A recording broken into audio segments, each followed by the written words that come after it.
My name is Mr. Hellbrook, and I've been teaching for more than 15 years, long enough to know that kids are kids no matter where you go. Noisy, rowdy, and inventive in ways that adults forget how to be. But last fall, I moved north to a smaller district. I found myself in charge of a class where the children weren't like any I'd taught before. They weren't bad by any stretch, just different, wary perhaps. They could scream their lungs out over dodgeball one minute, then fall into eerie silence the next. It was during one of those silences that I noticed their game. At first, I thought it was just a variation on tag or some regional playground chant like Duck Duck Goose. They formed a loose circle, walking slowly around a chosen child, and began chanting. It wasn't a rhyme I recognized, just a cadence of names. All the while, the one in the middle baited, teased, tricked the others into speaking their own name, and whoever slipped became it. That much I could follow. The rules weren't the strange part. What unsettled me was how serious they treated it. The game always began the same way, voices hushed, steps measured, a kind of nervous reverence. The playground could be roaring with sounds, and still, when that circle formed, the noise dimmed as if some unspoken boundary had dropped around them. And whoever was chosen as it never looked like they were playing. They didn't laugh or roll their eyes or chase after friends. They slumped, shoulders heavy, eyes downcast. More than once, I saw tears. I told myself it was just part of the act, a way of making the role less desirable. Kids invent these things, loser rules, penalties, all to add stakes. Still, it left a sour taste in my mouth. Sometimes they tried it on me. "Come on, what's your first name, Mr. Hellbrook?" They'd sing-song, grinning as though they might trick me. "Just your first name, just once." But I'd been around long enough to keep that line firm. Teachers who gave away too much too quickly always regretted it. So I'd smile, shake my head, and repeat the rule I'd carried my whole career. "I'm Mr. Hellbrook to you, nothing more." The attempts never went anywhere. They'd shrug, laugh it off, and return to their circle, whispering among themselves. I might have ignored it altogether if it weren't for what happened that Tuesday. It had been a difficult week already. Grey skies, restless kids, and too much pent-up energy. During recess, I spotted them forming the circle again.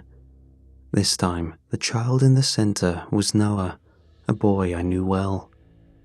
He'd been having trouble at home, frequent absences, a father in and out of the picture, a mother working 2 jobs to keep the lights on. I'd spent extra time with him in class, coaxing him into reading out loud, praising every small victory. And now, here he was. It. The other kids circled him, voices low and insistent. Noah's head hung, his hands knotted into fists. He wasn't just sulking. I could see it in his face, the pale tightness around his mouth, the tremor in his shoulders. He looked hollow, like someone had scooped out his insides and left him with nothing but fear. My gut clenched. I'd seen plenty of kids pout over losing games, but this wasn't pouting. It was despair. And when I took a step closer, I swore I saw his lips moving, whispering something under his breath. Not to the others or to himself, to something else. It all looked too much. When the bell rang, I caught Noah before he could slip back into the tide of students. He dragged his feet, shoulders slumped, trying to avoid my eye.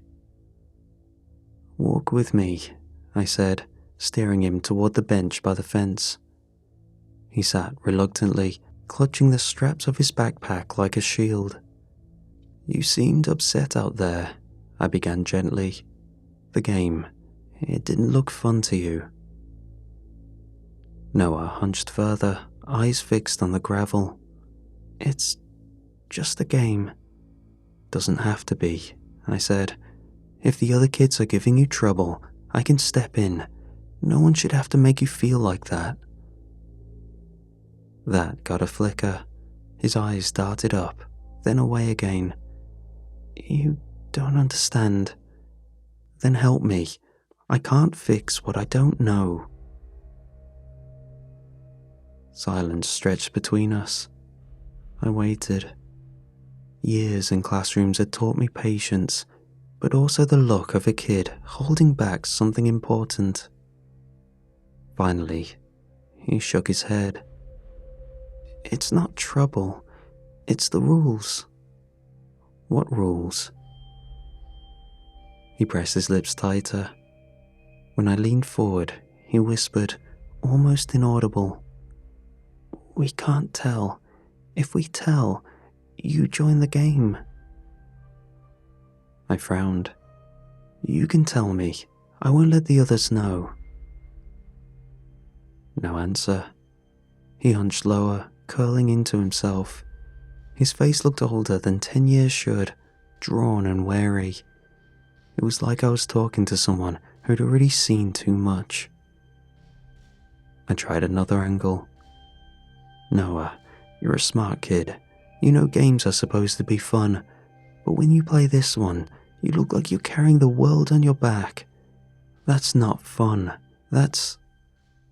I stopped myself before saying something wrong. That's heavy, and I don't like seeing you sad. He shook his head again. You can't help. Something in his tone hit me harder than I expected, a resignation no child should carry. For the rest of the morning, I couldn't shake it. I kept glancing at him while teaching fractions, watching his pencil move half-heartedly across the page. His eyes clouded with something I couldn't name. At lunch, I tried again, this time with a whole class. I leaned against the edge of my desk while they opened lunchboxes and chattered. So, I said casually, that game you all like to play, the name one, what's it about? Silence spread across the classroom like ink in water. Conversations died mid-sentence. Even the kids who were usually loudest stared down at their food. It's just a game, one muttered. Looks a little more serious than that. No one answered. I scanned their faces. Tense. Every one of them avoiding my eyes. Then a girl at the back, brave or careless, spoke without looking up. If you don't pass it on, it stays. The room went rigid. A few kids hissed at her, shushing. She stuffed a cracker into her mouth and refused to say more. I raised my eyebrows, trying to make light of it. Pass what on? The silence was total. I let it drop, not wanting to spook them further, but the words echoed in my mind all afternoon. If you don't pass it on, it stays. I found myself glancing at Noah again and again. His face was pale, drawn, his movements sluggish. It wasn't the look of a kid being teased. It was the look of someone bearing something he couldn't put down. By the final bell, my decision was made. I'd never joined their games before, never blurred the line between Mr. Halbrook and the children. But seeing Noah like that, knowing he carried something he believed he couldn't share, it gnawed at me. If joining their game gave me an angle to help these kids, it was worth loosening up a bit. So the next day, at recess, when the circle formed and the chanting began, I stepped closer. Noah's eyes widened when I knelt beside him. "Tell you what," I said softly. "How about I play this time?" The kids froze mid-step, their faces pale as snow. The circle went still, 20 children frozen in place, eyes locked at me as though I'd broken some unspoken law. "Teachers don't play," one of the girls whispered. "Why not?" I asked, keeping my tone gentle, playful. "Seems like fun. Maybe I'll be better at it than you think." Noah's lips parted, his face caught somewhere between fear and hope. For the first time all week, his shoulders seemed to ease. "You can," he murmured, "but you have to do it right." "And what's right?" I asked. His eyes flicked up to mine. "You have to say your full name." The words made the rest of the circle flinch. One boy hissed through his teeth, shaking his head. Another tugged at Noah's sleeve, urging him to stop. But Noah was insistent. "It doesn't count otherwise." I hesitated. 15 years in classroom had taught me the power of boundaries. My first name was one of them. I'd never given it, not even when begged or teased. It was a line between me and them, not to keep distance, but to keep authority. I was Mr. Halbrook, always. And yet, Noah was smiling now, faintly, the first real smile I'd seen from him in weeks. A fragile thing, but real. What harm could a name do? "All right," I said, lowering my voice so he could hear. "Just this once." I leaned in, whispered it, my full name. John Halbrook. The change was instant. The circle, which had been stiff and uncertain, erupted in motion. The children's voices rose in a sudden chant, names spilling into rhythm. They circled me, faces pale but eyes fixed, the words tumbling over each other in a frenzy. Noah staggered back, relief breaking across his face like dawn. He let out a sharp, almost joyful laugh before clapping both hands over his mouth. The colour returned to his cheeks, his eyes bright again, as though the invisible weight had slipped off his shoulders. They glanced at me, then at each other, then at Noah, and I realised this wasn't the laughter of a shared joke. This was the laughter of release. I'd taken something from him, something he was glad to lose. By the time the bell rang, the game was over. The children scattered, shoving lunchboxes into backpacks, dashing toward the cafeteria. The chatter returned, loud and unbothered, as though the past half hour had never happened. All except Noah. He lingered, grinning sheepishly as he adjusted his straps. "Thanks, Mr. Halbrook," he whispered, then darted off after the others. For the rest of the afternoon, I rode that warmth. He was lighter, brighter.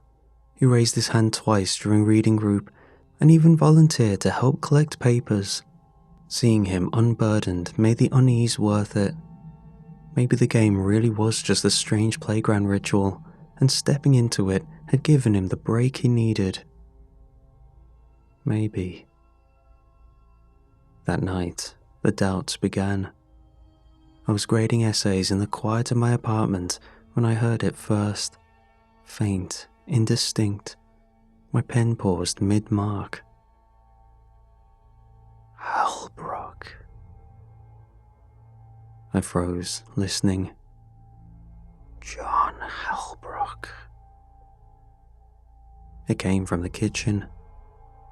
No, not from. Through. The way a draft moved through walls, whispered as though someone leaned close behind my ear, but with no breath, no body. I stood, heart pounding, checking every room. Nothing. Locked windows, bolted door, silence.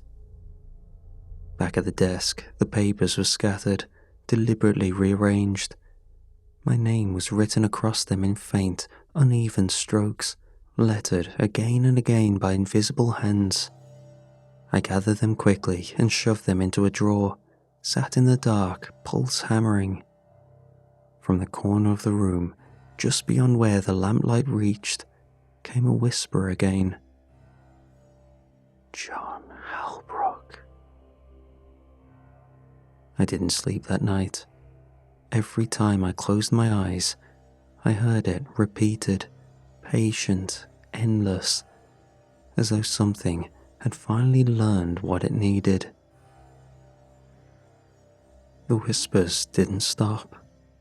Never loud, just present, slipping through the cracks of my apartment at night, curling under the hum of the refrigerator, murmuring from the dark corners of the bedroom.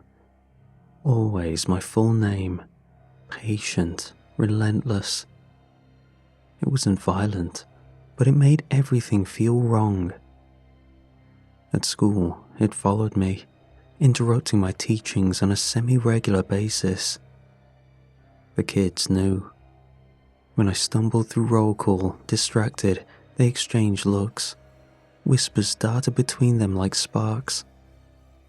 He's it now. The collector's on him. The relief in Noah's face cut deeper than any accusation. He smiled in a way I'd never seen him smile before. Full and unburdened. He was light as air. That was when I understood. The game wasn't cruel. It wasn't bullying. It was survival. A ritual not to entertain, but to pass on the weight before it hollowed them out. And now, it was mine. By the third day, the headaches began. They weren't normal, just a constant pressure on the back of my skull, like someone pressing a hand there and never letting go. Sleep came in fragments, half an hour at a time, before the whispers snapped me awake. In the classroom, I caught myself muttering, not whole sentences, not lessons, just my own name, over and over, lips moving soundlessly until I realized what I was doing. And every time I slipped, the room seemed to darken a fraction, as if something had leaned closer to hear. The children noticed before I admitted it to myself. At first, they were delighted.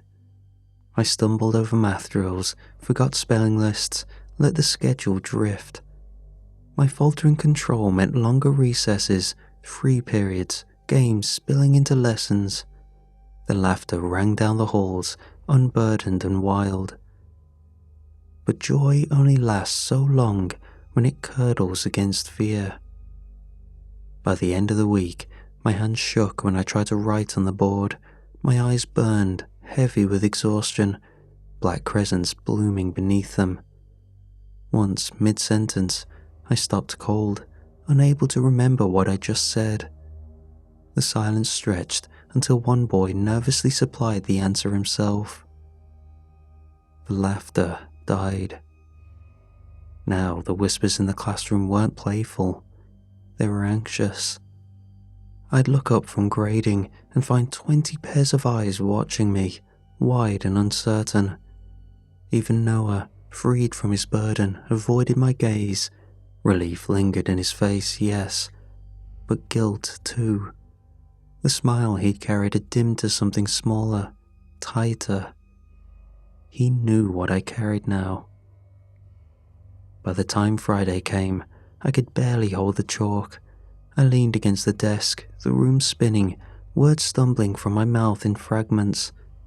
The children sat frozen, recess balls untouched, pencils idle in their hands.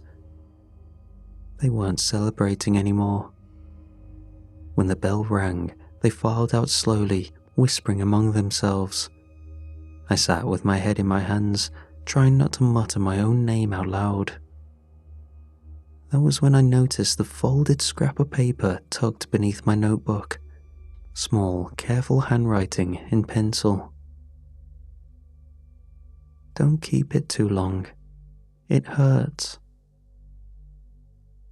My chest tightened. No signature, just the warning. By the second week, I started to consider it. The thought crept in during roll call. I read the names in order: Carter, Diaz, Huang, each child answering "here" without hesitation. But what if I pushed harder? I imagined pausing over a student's name, pretending to mispronounce it, then frowning until they corrected me. Not just their first name, but the whole thing, drawn out for clarity. Their full name. The game would recognize it.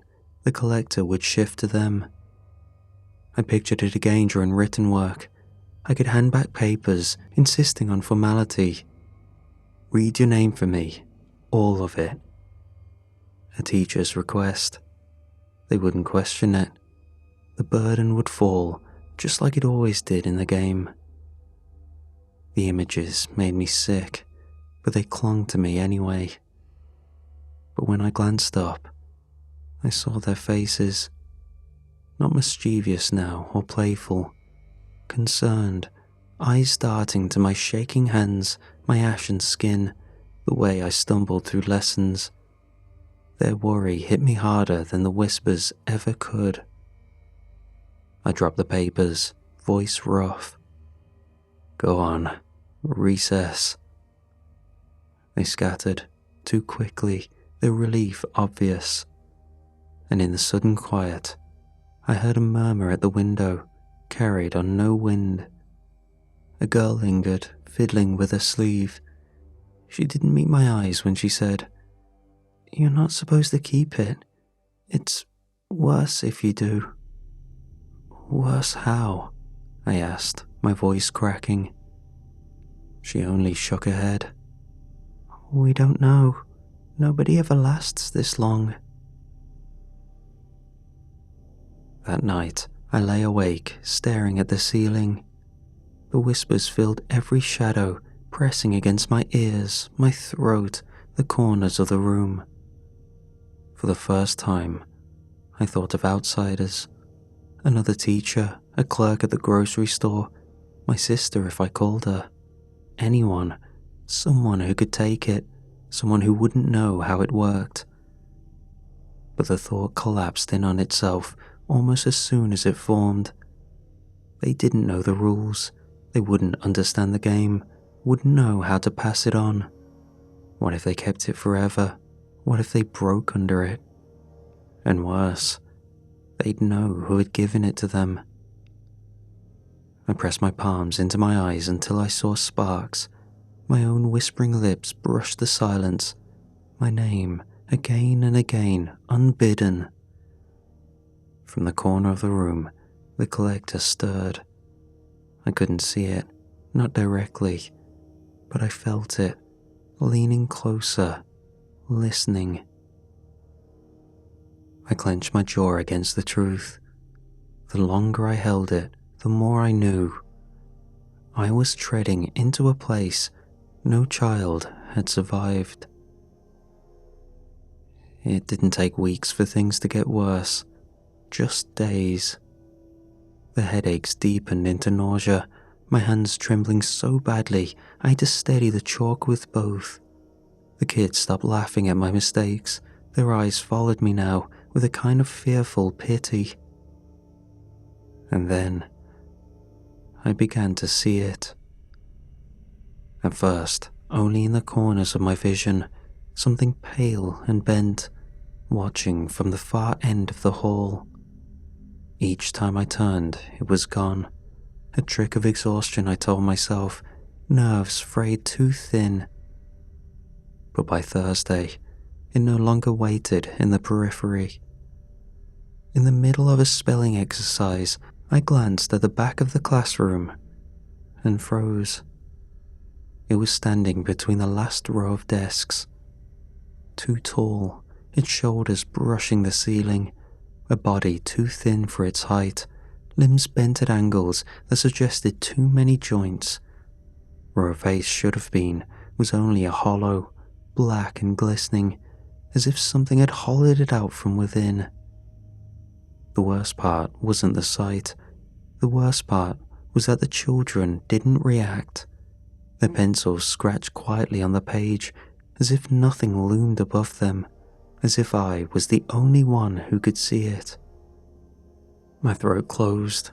A sound tried to climb out, my name whispered against my will, but I bit down so hard my teeth rattled. The figure tilted its head, the void where its face should have been rippling, stretching. I staggered against the desk. "Mr. Halbrook?" one of the girls asked, voice tiny. The room had gone silent. 20 pencils stilled mid-word. 20 faces turned toward me, wide-eyed and afraid. And in that silence, I thought, better me than them. Because if I can pass it on, if one of these children slipped and saw what I had just seen, it would carve them hollow. It would break them. I couldn't do that, not to them. My vision blurred, the classroom tilted. For one awful moment, I thought I might crumple to the floor in front of them, let it take me then and there. But the whispering faded, just enough for me to steady myself. I clutched the edge of the desk until my knuckles whitened. The children didn't move. They knew what was happening, and they knew I hadn't passed it on. No one spoke as I gathered the chalk again, my hand shaking so hard the word I wrote was illegible. And then, in the middle of the next sentence, everything went black. Just for a breath, a blink, but long enough that when I opened my eyes, 20 children were staring at me in perfect silence. They knew I was breaking. The classroom emptied in a rush of coats and backpacks, the chatter fading down the hall. I stayed at my desk, staring at the blank board, the chalk still trembling in my hand. My body felt like wet paper, thin, tearing under its own weight. I almost didn't notice her. A quiet girl, small for her age, stood by the doorway, twisting the strap of her bag. When I looked up, she met my eyes with a steadiness that startled me. Not fear or mischief, something older. "You can't hold it forever," she said softly. The words froze me in place. Before I could respond, she stepped into the room. "Play with me." My stomach dropped. "No," my voice cracked, harsher than I intended. "Absolutely not." But she didn't move. Her eyes stayed locked on mine. "You'll break. You already are. It's not supposed to stay with one person this long." I shook my head, heat prickling behind my eyes. "You don't know what it's like," I whispered. "You don't know what I've seen." Her voice didn't waver. "I know enough. We all do." The silence between us stretched. I thought of Noah's relief, the way his shoulders had lifted the instant I joined the game. I thought of the note slipped under my papers. "Don't keep it too long. It hurts." And I knew she was right. Still, the thought of handing that weight back to a child tore at me. I gripped the edge of the desk, fighting the words. "You're just a kid." She gave a small, almost sad smile. "So are all of us." We didn't gather the whole class, just the two of us, a small circle in the quiet of the empty room. She stood across from me, hands clasped in front of her, eyes calm. I tried to stall, to explain, to beg her not to do it, but she only shook her head. "This is how it works. You know it. We all do." The chant began. I stumbled through it, my voice hoarse, broken. She answered as the children always did, steady, unafraid. And then she slipped, deliberately. She said her own name aloud, clear and sharp, eyes never leaving mine. The moment the word left her mouth, I felt it. The weight vanished, the pressure in my skull, the whispers in the corners, the sick dread that clung to me like damp clothes. Gone. Just gone. For the first time in weeks, I felt light, clear, alive. My breath came free and easy, my hands stilled, the silence in the room was clean. I almost collapsed with relief. She smiled faintly, but sadness never leaving her face. "See? Better." My throat closed. "You shouldn't have." "It's okay," she interrupted. Her voice was calm, certain. "We all take turns." Before I could answer, the rest of the class had gathered in the doorway, drawn back by instinct. They didn't cheer or laugh, they simply surrounded her, solemn, quiet, their eyes filled with understanding that ran far too deep for children their age. I looked at her again. Her shoulders had slumped, the same weight I'd carried was settling onto her. I could see it in the way her smile trembled, in the faint glassiness creeping into her eyes. The collector was with her now. I didn't hear it, not anymore, but I knew. The guilt hit me like a wave. I wanted to take it back, to hold it forever, if it meant she wouldn't have to see what I had seen. But she only stood a little straighter, nodded once, and whispered, "It's lighter now, for everyone." By the following week, the rhythm of the schoolyard had returned. From my classroom window, I watched them form their circle, feet crunching in the gravel, voices rising in their strange chant. A name slipped, laughter flared, and the burden shifted. The game carried on as it always had. But I understood now. It wasn't cruel, it wasn't bullying. It was survival. The collector was too heavy for one child to bear forever. Passing it on wasn't meanness, but mercy. They had all learned the rules, to never hold on too long, to never let it root too deeply. I walked among them during recess. They scattered around me, playing foursquare, trading cards, skipping rope. But always, in one corner of the yard, the circle formed. Always, the chant rose. And sometimes, I saw it go wrong. A child held it too long, their eyes dulled, their shoulders drooped. They slipped in lessons, grew withdrawn. The others pressed in, circling faster, trying to make the exchange happen. But the child resisted, clung to it out of fear or confusion. That was when I stepped in. Their voices rose, overlapping, tricking, teasing. And I let myself falter. I let the words slip, my own name on my tongue, clear and deliberate. The chant snapped shut around me. The air seemed to shift, heavy and sharp. I felt the weight settle back on my shoulders like a familiar cloak. The children watched, and they moved on. As the circle broke apart, I stayed behind, shoulders bowed beneath an invisible weight, while the whispers returned, my name repeated in the hush between heartbeats, settling into me once more. And for the first time, I welcomed it.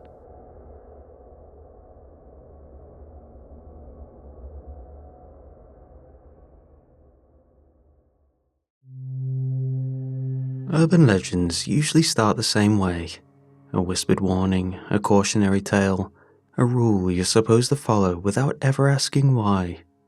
Don't go into the woods at night, don't look in the mirror and call a name, don't stop for the crying baby on the side of the road.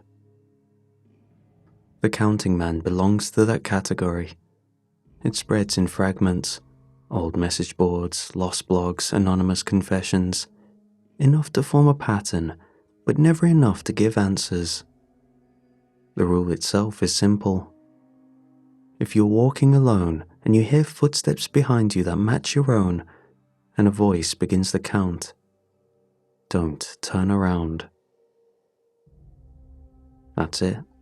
That's the warning. The voice always starts at 1, low, deliberate, almost conversational. Each night it continues, one number higher than before. 2, 3, 4. The timing is always the same. After dark, when you're alone, and the footsteps never break rhythm. There are 2 known outcomes. If you break the rules, if you turn around, it's over instantly. There are no accounts testifying that someone has done this, so it's safe to assume the worst. If you don't turn, the count goes on. Each night it climbs higher, step by step, pulling you toward the number 10. And that's the part no one can fully describe. No account ever survives past 10.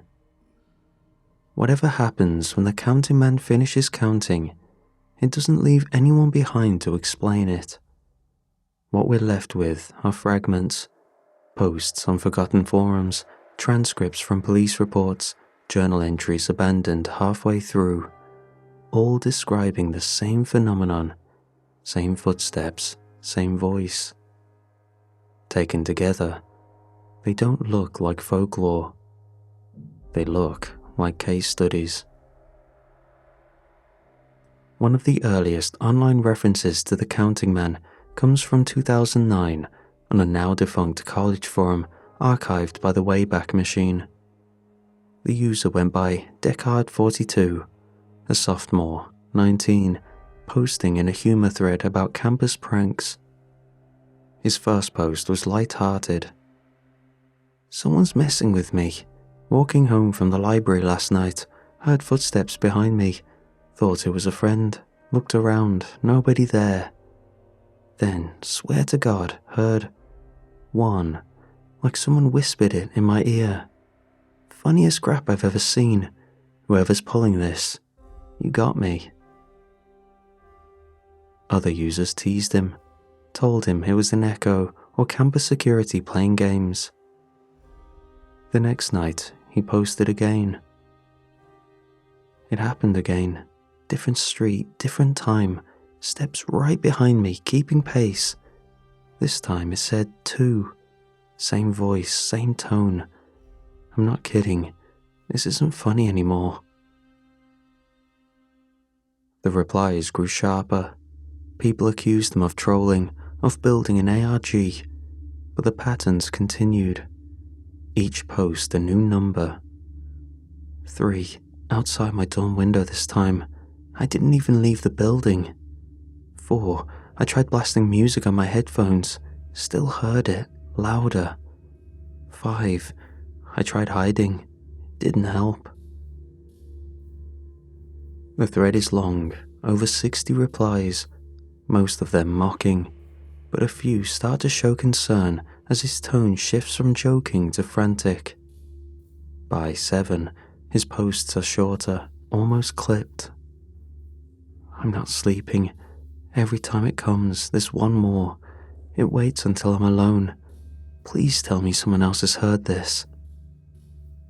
No one had, or at least no one admitted to it. His last entry, dated October 14th, 2009, reads, 9, right outside my door this time. I don't think I can keep this up. And that's where it ends. The account went silent, his email went dark. A roommate later posted that Deckard 42 had dropped out suddenly and left campus, though no records of a transfer exist. It's worth noting, the IP logs from his account show he made the last post from inside his dorm room, not on the street, not walking home, inside, alone at his desk, which suggests the counting man doesn't need you outside in the dark to follow you. Once he starts counting, it goes wherever you go.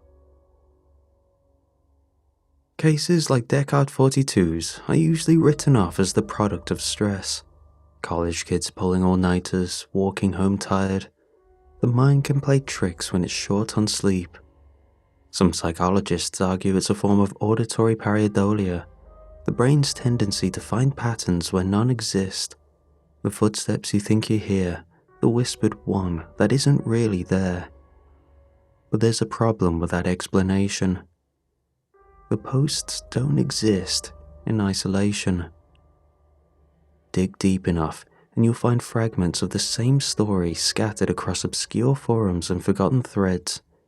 A Usenet post from the late 90s mentioning the man who counts, a survivalist board warning not to let it get to 10. A chain email from the early 2000s describing footsteps that match perfectly, night after night. The details line up too neatly to be dismissed as coincidence. Always the same pattern. Footsteps in sync, a man's voice counting, one number per night. The rule, don't turn around. And silence after 10. Folklore doesn't usually cross mediums this way. It doesn't survive from email forwards to Reddit threads to Discord servers unless there's something feeding it. And that's where the unease comes in. Because if these stories aren't random, if they're connected, then it means the counting man isn't just a legend. It's a phenomenon. The following detailed account dated 2016 buried in a series of scanned notebook pages uploaded to an image board. The files were titled simply, Commuter Journal. The handwriting belongs to a woman in her mid-30s, judging by the context, who describes herself as a night shift worker taking buses home after midnight. The first entry picks up at 5. It's been going for almost a week now, always when I leave work and when I walk to the bus stop. Footsteps behind me, perfectly timed, the voice counting. Last night was 4, tonight was 5. I don't know what happens when it reaches 10, but I'm starting to believe the people online. She admits to trying to test the rules, putting in earbuds, taking different routes, pausing to see if the steps would pause too. They always did. By 7, her tone shifts. It's getting closer. I feel breath on my neck, but I won't turn. I can't. I tried to use the bus window as a mirror, just to check. Thought maybe if I looked that way, it wouldn't count as turning around. I don't know if it was a mistake. I saw my reflection mouthing the number 7. My lips weren't moving. The next entries are increasingly frantic. She describes covering mirrors in her apartment, refusing to glance at the black surface of her phone when it's off. But reflections aren't the problem. The footsteps never stop. Her last entry is dated February 3rd, 2016. By 9, the pages are shaky, smudged. It's with me everywhere, not just on the street anymore. In the break room, in the stairwell, in the bus aisle. I hear it even when there's no room for anyone to be walking behind me. Nobody reacts, no one else hears it. I'm not safe anywhere. The scans end there. A curious detail. Users on the forum cross-referenced the bus route times against the city's open transit records. She stopped tagging into the system after that date. No last trip, no exit scan, no ride logged under a card again. She didn't just vanish from the bus, she vanished on it, which raises a disturbing question. If turning around means you die and reaching 10 means you disappear, which fate is worse?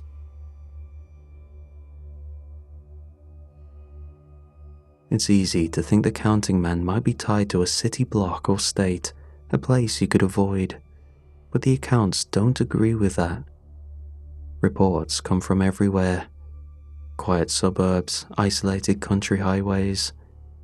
It isn't the location that matters. It's the person. Once the counting starts, it follows you. Across neighborhoods, across state lines, even across oceans, if some of the scattered forum posts are to be believed. The common thread isn't where people hear it, it's that they all describe the same rules, the same footsteps, the same voice. That suggests the counting man isn't a haunting or a cursed road or even a local legend. It's a phenomenon, portable, persistent, personal.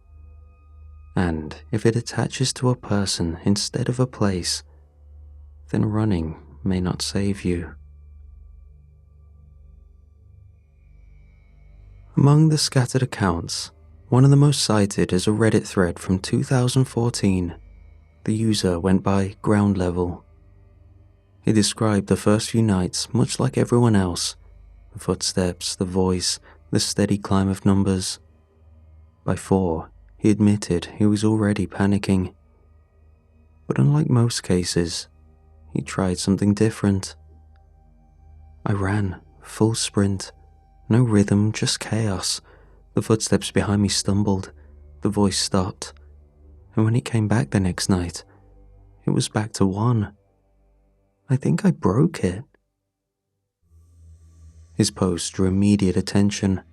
Dozens of commenters asked for details. Was it a trick, a glitch in whatever this thing was? Could you reset the sequence just by running? For a while, his updates gave people hope. Second night after running, it worked, back to 1. If I keep this up, maybe I could hold it off forever. But a week later, the tone shifted. It's different now. Even though it reset to 1, it doesn't sound the same. Louder, closer. I feel it breathing harder. And the steps don't stumble when I run anymore. They keep pace. By the next reset, the escalation was apparent. The voice grew increasingly distorted, deepening with each passing moment. The footsteps struck harder, like boots on concrete, even when he was indoors. His final reset brought him back to 1 again, but with a consequence he hadn't expected. It's behind me all the time now, not just at night. Grocery store, elevator, bathroom. I don't know how much longer I can handle this. Other users begged him to stop running, to just let it play out rather than making it worse. But his posts kept coming, shorter, more frantic. Louder than before, walls shake, my ears are bleeding. I can't reset it this time. His account went silent immediately after. A cross-check of his profile shows he'd been an active user for years. After that final post, nothing. No comments, no logins, no activity at all. What stands out about his case is the pattern. The reset didn't save him. It only made things worse. The numbers always start over, but the intensity doesn't. It builds, layer on layer. And that suggests the counting man isn't just tallying nights, he's tallying you. Which leaves the question, is it better to let the count finish, or to run and make what comes after even worse? It's tempting to think of the counting man as a digital age creation, a creepypasta that spread across forums and message boards, dressed up with the same ritualistic rules we've seen in hundreds of other urban legends. But the pattern didn't start online. The earliest traceable reference appears in an Ohio newspaper from 1891. The article is grainy, barely legible, preserved only through a university microfilm scan. It reports on a farmer's family outside Chillicothe who complained of phantom footsteps circling their porch every night for 9 days. Neighbors dismissed it as coyotes or trespassers. On the 10th night, the family vanished. The sheriff's deputy who arrived the next morning found the dinner table still set, plates half-eaten, bread torn mid-bite. No signs of struggle, just silence and empty chairs. Go back further, and the fragments grow stranger. In a sailor's diary from 1743, recovered from a wreck in the North Sea, one entry stands out. On the 7th night, he spoke 7, that no man was behind me. I must not turn, the crew begs me. They do not hear it as I do. The diary ends there. The next pages are ruined by seawater. No mention of storms, mutiny or shipwreck. Just an abrupt stop, as if the account itself had no chance to continue. Other records exist in scattered folklore collections, including a Bavarian folklore about Der Seele, the counter who walks behind men on empty roads, and a letter from a missionary in the 1600s describing an invisible step-matcher that tormented converts at night. Are these hoaxes? Folklore bent to fit a modern internet story? Maybe. Historical anomalies are prone to misinterpretation, especially when a pattern has already been suggested. But the consistency is hard to ignore. The details don't shift the way most legends do. The same progression appears again and again. Footsteps in sync, a man's voice rising 1 each night, the climb toward 10. Different cultures, different languages, different centuries, the same rules. These records can't be verified, of course. We can't know if the farmer's family simply fled or if the sailor's diary was fabricated. The similarities are too precise to dismiss as coincidence. The counting man didn't begin with the internet. He didn't begin with stories whispered on message boards or shared through chain emails. The implication is darker. The counting man predates the internet, predates cities, predates memory itself. He has always been behind us. Suppose the historical record shows the counting man isn't confined to the internet age. In that case, modern reports prove something stranger still. He isn't confined to any one region. Threads from Brazil describe o homem que conta, always in Portuguese, always the same phrasing. Footsteps, a man's voice, the steady rise toward 10. A Japanese forum in 2007 called him Kozairu Otoko, the counting man, with the same warning not to turn around. South African blogs mentioned Umuntu Okubala, and posts from Eastern Europe repeat the same detail. 1 number each night, whispered at your back. Different languages, different continents, the same ritual unchanged. That isn't how folklore usually works. As a rule, urban legends mutate when they travel. The hitchhiker ghost is American. In Japan, she becomes the slit-mouthed woman. In Mexico, she is known as La Llorona. The details shift, molded by culture and language. Endings change, villains take on local masks, rules bend. That's what keeps folklore alive. It adapts. The counting man doesn't. Everywhere he appears, the pattern remains the same. No local embellishments, no regional variations, just the same rules repeated with unnerving precision. Footsteps that match your own, a voice counting 1 number per night. Don't turn, don't reach 10. The consistency suggests the phenomenon isn't cultural at all. It doesn't spread like rumor or myth. It doesn't evolve. It replicates exactly. Which leaves us with two unsettling possibilities. Either every culture spontaneously invented the same story with the same rules, the same outcome, which is almost impossible, or the counting man isn't a story at all. He's a constant, something real enough to appear the same way to anyone, anywhere, regardless of language or culture.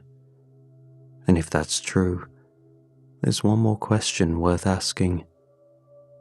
Why is the pattern surfacing more frequently now? There's one final pattern worth mentioning, though it's easy to miss if you're only reading individual accounts. In nearly every case, the victim heard about the counting man before they heard the footsteps. The college student in 2009 admitted he'd read a stupid email about a man who counts before his first encounter. The commuter's journal included a line, "I thought this was just another internet ghost story, then I started hearing it myself." Even the so-called survivor who tried to reset the rhythm wrote in one of his earliest posts, "Maybe I shouldn't have read that thread. Maybe that's what started it." And this detail isn't unique to the internet era. The Ohio farmer's family in 1891, the newspaper clipping notes that neighbors had been joking about a local phantom counter before the footsteps began. The sailor's diary from 1743 refers to a tale told by Doc Hans the night before he first recorded the voice. It happens again and again.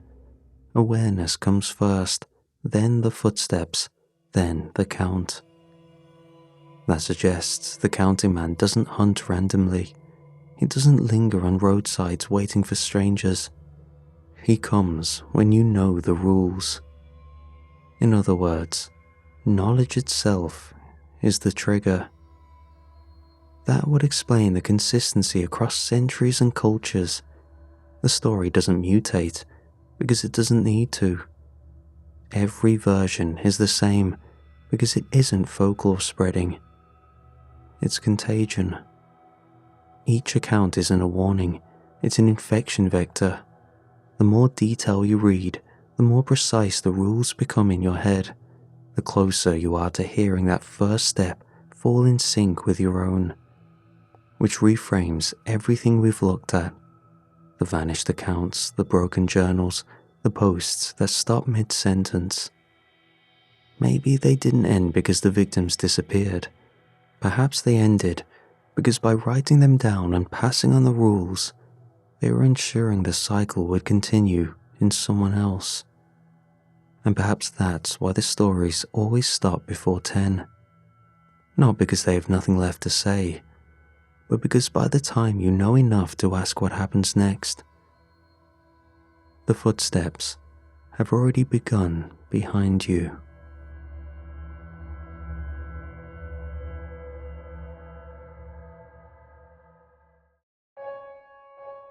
I was 11. Halloween fell on a Friday, and the night felt colder than usual. The kind that clings behind your ears and makes the hair on your arms stand up. Our town had one rule. Everyone knew it, even if they didn't really talk about it. The tracks cut a straight line through the edge of town, just before the woods. On the far side was a dead-end street, maybe 10 houses. No one we knew ever lived there. What was strange was that there was no haunted stories or urban legends. Instead, there were vague adult shrugs like, "It's not a good neighborhood, there's nothing over there anymore." But every Halloween, parents repeated it in the same stiff tone. "Stay on this side of the tracks." And every year, we obeyed. Until one. Danny, Marcus, Ty and I were halfway through our route, bags half full, when Marcus spoke up. "What if we go to one house just past the tracks?" Ty immediately shook his head. My mum will kill me. So, we don't tell her, Danny grinned. He pointed down the street at the far end of the cul-de-sac, past the slats of the crossing sign, where a faint orange glow appeared. There was a jack-o'-lantern flickering in the low light. Someone's expecting us, Danny joked. We waited until most of the porch lights behind us had gone dark, when the sidewalks were thinning out and the parents had started calling kids in for the night. Then we slipped across the train tracks. As soon as my foot hit the other side, I felt it. The temperature dipped and the air turned wet and sour. A low fog sat on the pavement like spilled smoke, unmoving. It didn't shift with our steps. The houses looked strange, as if they'd been posed there, with their painted shutters, raked lawns, and decorations out front. Everything looked hand-built, like props on a set. Pumpkins with faces carved too symmetrically, paper ghosts hanging from trees, all cut from the same stencil. No movement behind any window. We kept walking. The only sound was the crunch of candy wrappers in our bags. The house with the jack-o'-lantern was third from the end, porch light blinking slowly, plastic skeleton on a swing. A bowl of candy sat waiting on a small table, piled with black wrapped toffees in perfect neat rows. Danny didn't hesitate and grabbed a fistful. I watched Marcus and Ty took one each, then shoved them in their mouths, laughing like it was all just a game. But I didn't eat mine. Instead, I dropped it into my coat pocket. Something about the waxy crinkle under my fingers made my skin crawl. Guess that's it, Marcus said. That's when we heard it. Click. A porch light from 2 houses down flickered on, then another and another. Down the cul-de-sac, porch lights began turning on one by one, each illuminating an empty porch, a bowl of black candy, a grinning jack-o'-lantern. A lot of lights for a street no one supposedly lives on. It felt like someone had been waiting, and now that we'd come, they wanted us to stay. We kept walking the loop, moving in a half circle that curved back toward the tracks. No one spoke much anymore. The air felt heavier with each step, like the fog was wrapping around our ankles and slowing us. The porch lights now cast long shadows over lawns, putting us on edge, thinking someone was nearby. Still, there were no sounds but our footsteps and the faint rustle of costumes. Then, Danny started acting weird. He jogged ahead, spinning once in the middle of the street like it was putting on a show.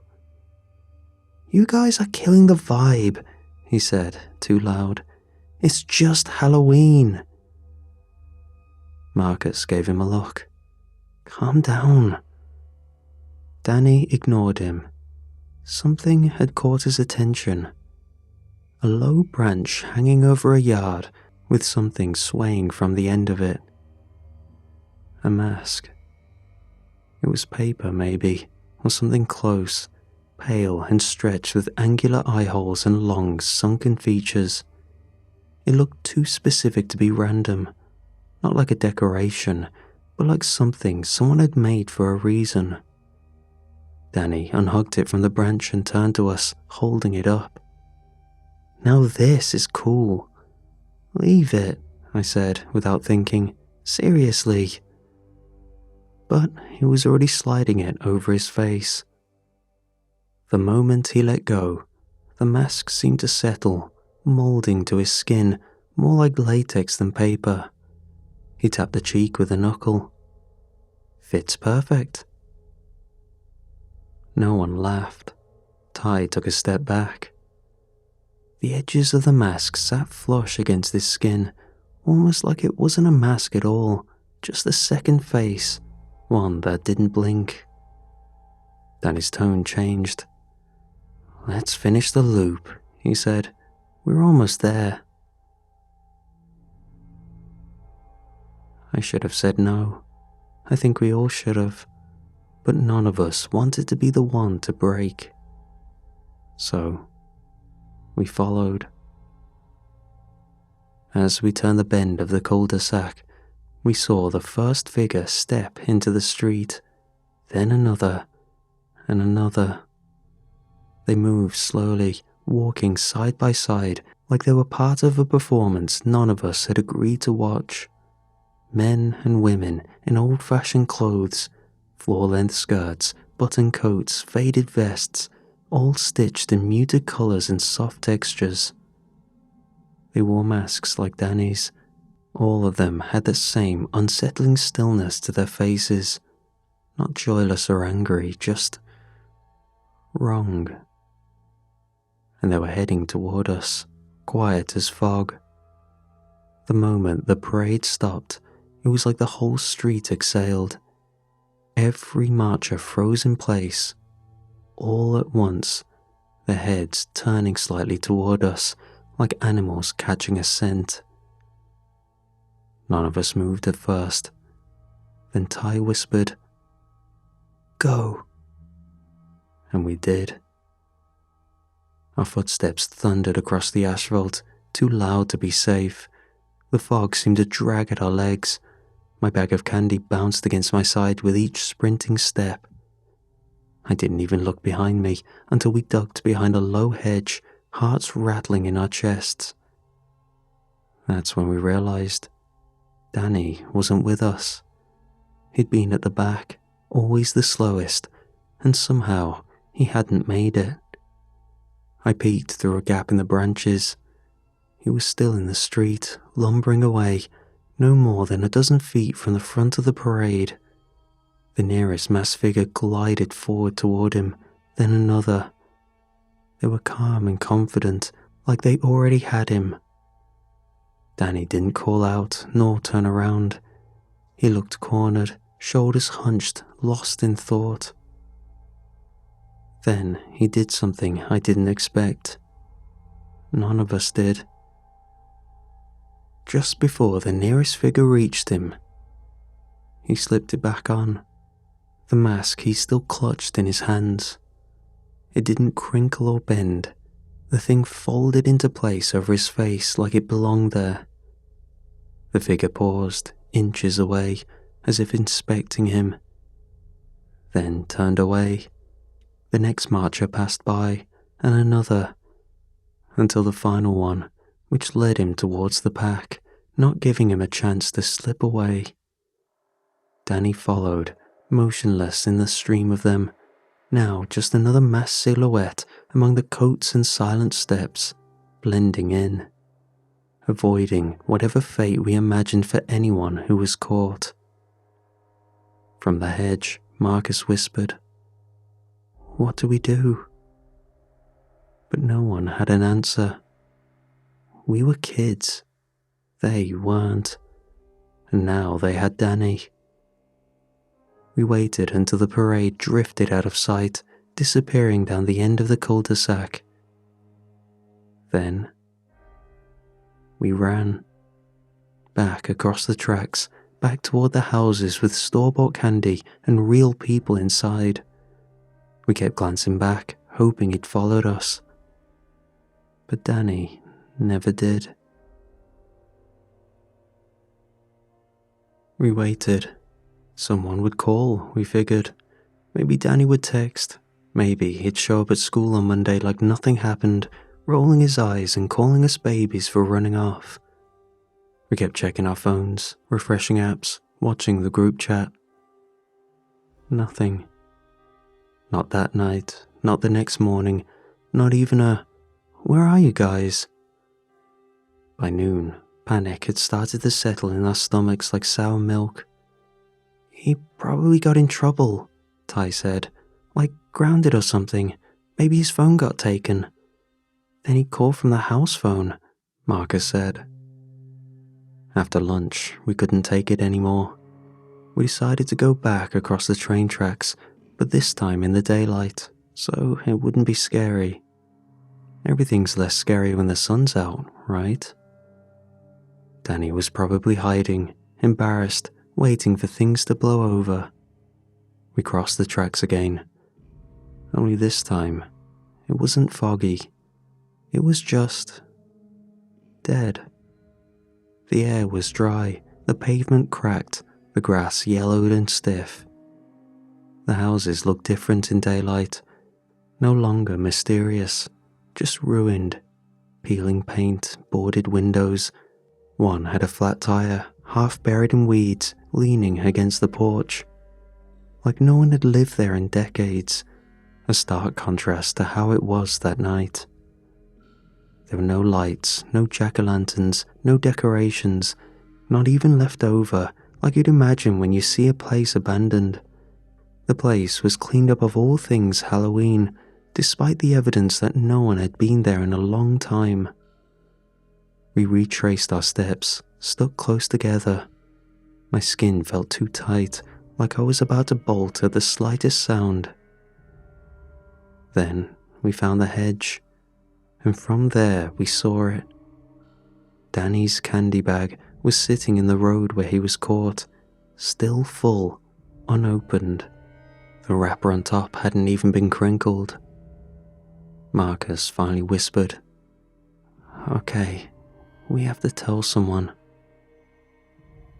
So we did. We told our parents, expecting the usual lectures, sighs, and a solution. Adults always fix things. They called the teachers when we forgot homework, they found lost dogs, they made everything go back to normal. So we figured this would be the same. A search was launched.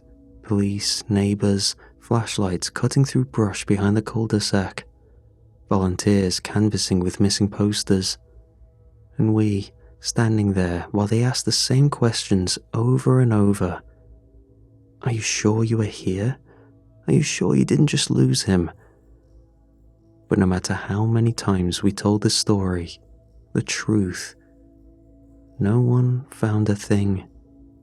No Danny, no parade, no mask, no trace. Just an empty street behind the tracks, and a silence that followed us all the way home. Time passed. The posters came down, the search stopped, people stopped asking questions, at least the real ones. But the story, that didn't die. It morphed. People started calling it the Halloween vanishing. They made it sound like a ghost story. A kid crossed the tracks one Halloween night and never came back. Don't be stupid like him. They didn't say his name anymore, not in the versions that spread. Danny became the boy, an example, a warning. At school, new kids would whisper it to each other in the weeks leading up to Halloween. There were made-up details. He dared a ghost to show itself. He knocked on the wrong door. He stepped on a grave hidden under a porch. We never corrected them. What would we even say? That the truth was worse than all the stories combined? That we saw him disappear? That we ran? Eventually, even Marcus stopped talking about it. Ty moved away the following year. But I couldn't forget. Not when I saw porch lights flicker, not when I passed the edge of the tracks on my bike and felt something watching. The warning stuck though. Every Halloween, parents whisper the same things to their kids. Don't cross the tracks. It works. No one does. Not anymore. No one. Except me. Because I needed to know what happened. Someone had to go back. So, I made a plan. I told my friends I was done for the night, tired, maybe coming down with something. I waved them off as they headed up toward Maple Street, then slipped away. No one noticed when I double-backed and headed away from the busy streets back toward where everything happened. When I reached the tracks, my hands were already shaking. The fog was thinner this time, but the cold was the same, the kind that didn't just bite your skin, but soaked through it. The cul-de-sac waited like it had been holding its breath for a full year. The air felt hushed, heavy, ready. I didn't knock on doors, didn't speak. I walked fast, keeping to the sidewalk, eyes forward. Porch lights flicked on as I passed. First one, then another, a quiet relay, like they recognized me. I found the hedge. It looked the same, overgrown, tangled, brittle from the cold. I dropped to one knee and crawled behind it, into the same hollow where we'd all crouched the year before, knees pressed to the dirt, limbs tucked tight. The same place where we'd watched Danny stop running. I took myself low and held my breath, waiting. And there it was. The parade. Same masks, same clothes, same empty rhythm. They marched past with heads tilted slightly forward, as if sniffing the air for something, not a single footstep out of sync. My chest tightened. I told myself I just needed to see it again, just needed to know it wasn't a trick or a story we told ourselves wrong. But then something shifted beside me.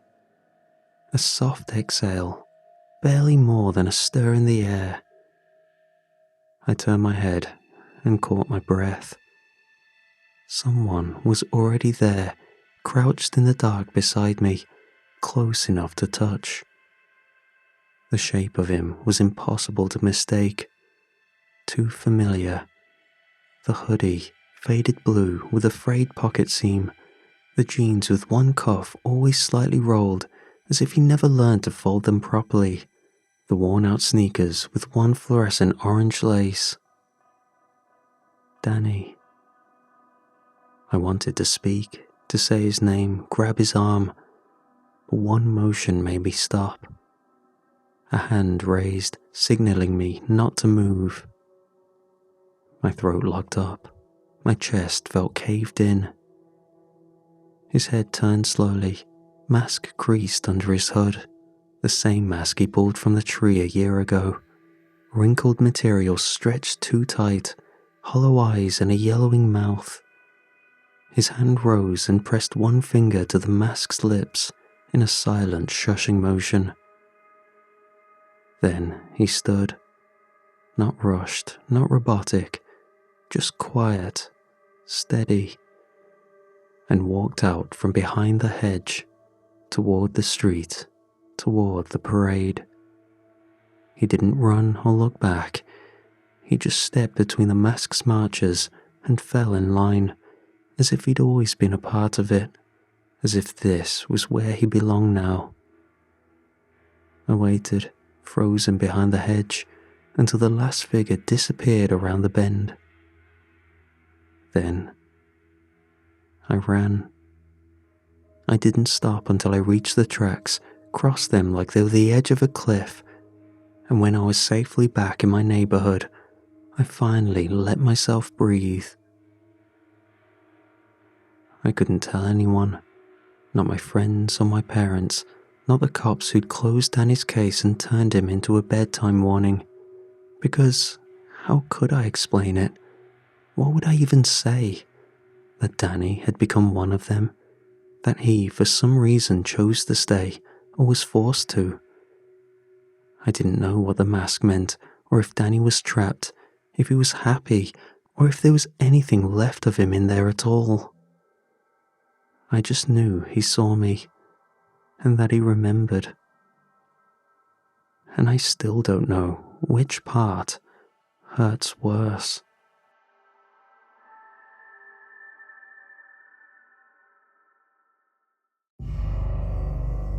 The clinic always felt different at night. The fluorescents hum louder, The stainless steel counters gleamed too sharply, and the waiting room smelled faintly of antiseptic and wet fur. I told myself I preferred the late shift. Fewer clients, fewer crises. But the truth was, it always felt lonelier than it should. I moved through the motions like any other night. A golden retriever with a sour stomach had just gone home with antacids. A hissing tabby sat sedated in recovery after we'd lanced an abscess, and in the corner, a rabbit dozed under a blanket as fluids dripped into its tiny leg. Paperwork piled next to me, glowing blue under the desk lamp. I was a year out of school, barely scraping by on night differentials, but it was steady work, and after the last clinic I'd burnt out of, I needed steady. The bell above the front door startled me out of my thoughts. Clients weren't supposed to come this late. Our after-hours number routed to an emergency hospital across town. But a man stumbled in, pale and wild-eyed, clutching a shoebox to his chest. He didn't wait for me to greet him. "It's not from here," he blurted, thrusting the box onto the counter. His hand shook so badly the lid rattled. I tried to be calm and professional. "All right, let's have a look." Inside was a cat, or close enough to fool someone glancing quick. Fur matted grey, eyes too wide, chest rising with shallow, uneven breaths. But the teeth were wrong. When it opened its mouth to pant, I saw rows of them, thin and translucent, like a fish's gills sharpened into needles. The man backed away, muttering something about finding it under his porch, about it following him inside. I didn't hear most of it. I couldn't take my eyes off the thing in the box. It looked up at me, and then made a sound. Not a usual meow or hiss. It sounded like words, strung together in a garbled, underwater slurry, like language itself had drowned inside it. My first thought wasn't that I was hallucinating. It was that the man was right. Whatever this was, it wasn't from here. I carried the shoebox into exam 3, every muscle in my arms rigid as though the thing might leap out. It didn't. It just lay there, chest fluttering with shallow breaths, pupils contracting and expanding like camera lenses out of sync. Routine first, stethoscope to the chest. Except its heartbeat wasn't routine at all. 1 second it thundered too fast, a hummingbird trapped in bone. The next, silence, as if its heart simply stopped. I pulled back, waited, pressed again. Thud, thud, thud, thud, thud. Nothing. I forced myself to move down the body, tracing its spine with my fingers. A cat should have 7 lumbar vertebrae. This thing had 9, or maybe 11. The spacing was uneven, as if someone had added extra bones without understanding how they were supposed to fit together. Blood draw then. If nothing else, blood would make sense. I loaded the syringe, placed the drop on the slide, and then slid it under the microscope. It didn't look like blood. No red cells, no plasma, just a shifting dark smear that glistened like spilled ink. Threads of green filament drifted through it, curling and uncurling as if alive, like algae teased by invisible currents. My stomach tightened. I logged every detail in the patient file anyway, filling the screen with as much clinical language as I could manage. Pulse irregular, spinal deformity, sample inconclusive, recommend follow-up. I added my initials to the bottom, as though signing my name made it real. I was still a junior at the place, getting experience during the night shifts. I lacked both the authority and the initiative to take extreme action. So my idea was to wait for someone more experienced to provide a second opinion and direction on what to do. By the time I looked up, the man who had brought the shoebox was gone. He hadn't even filled out paperwork. The next morning, when I came back for handover, the record was missing. No patient number, no notes. Even the placeholder file I'd started had vanished. I asked Dr. Heller, the senior vet, if he'd seen it. He gave me that weary look he reserved for rookies with questions that wasted his time. "You've been running nights too long. Stress does that. Write it off and move on." I almost believed him. Almost. That was until I went to toss the biohazard bin. The shoebox was still there, blood-speckled gauze and all. But the animal's body, the not cat, was gone. For a few nights after the shoebox, things went back to normal, if you could call it that. Sick dogs, cranky cats, rabbits chewing through IV lines. I almost convinced myself I'd hallucinated the whole thing, that Dr. Heller was right, and I was just too tired, too ready to see something bizarre in an ordinary stray. But then another came in. A couple brought their terrier just before midnight, apologizing for the late arrival, swearing that something was wrong with his eyes. Under the exam light, I saw it. Pupils curled in tight spirals, twisting slowly, like whirlpools dragging at the edges. The dog wagged his tail, oblivious, but I had to fight the urge to look away before the spirals seemed to pull me in. 2 nights later, a teenager arrived cradling a cockatiel. It looked fine until it shook, scattering feathers across the table. They writhed on the tile like a nest of beetles, twitching legs where barbs should have been.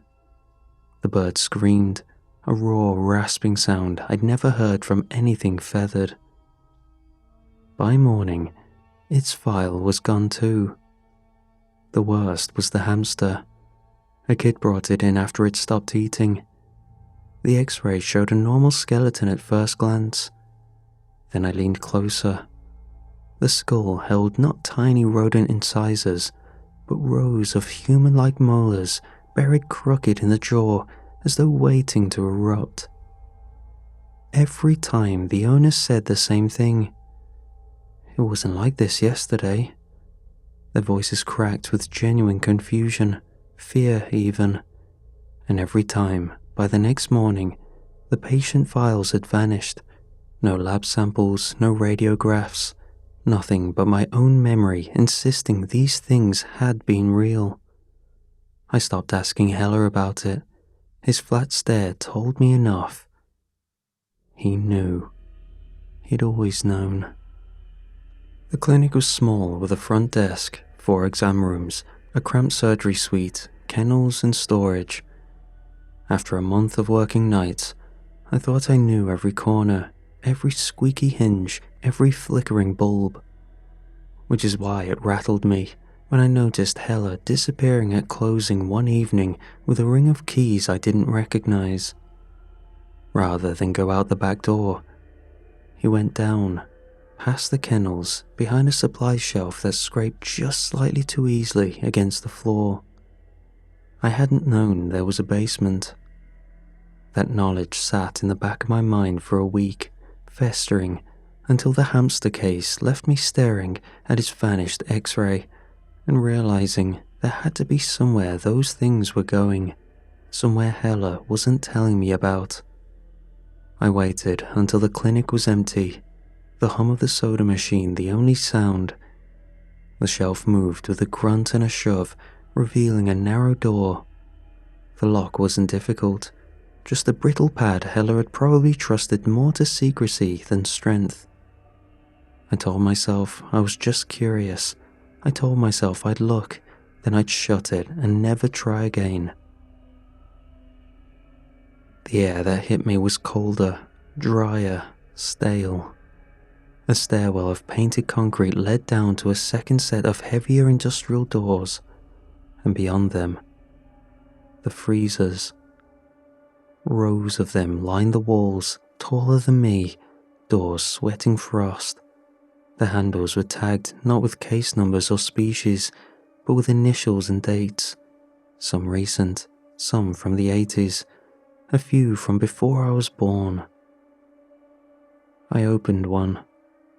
Inside were jars.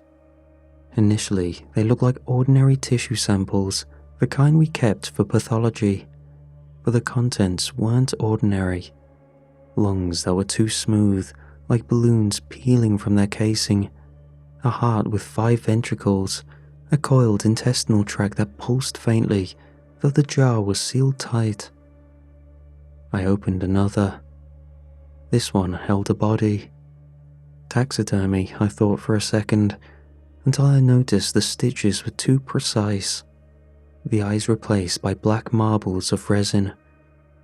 It might have been a dog, once, or perhaps something that looks like a dog.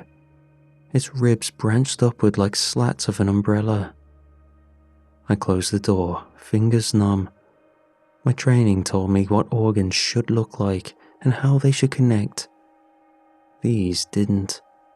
They were close enough to fool someone panicked in an exam room, but wrong in ways my brain couldn't smooth over.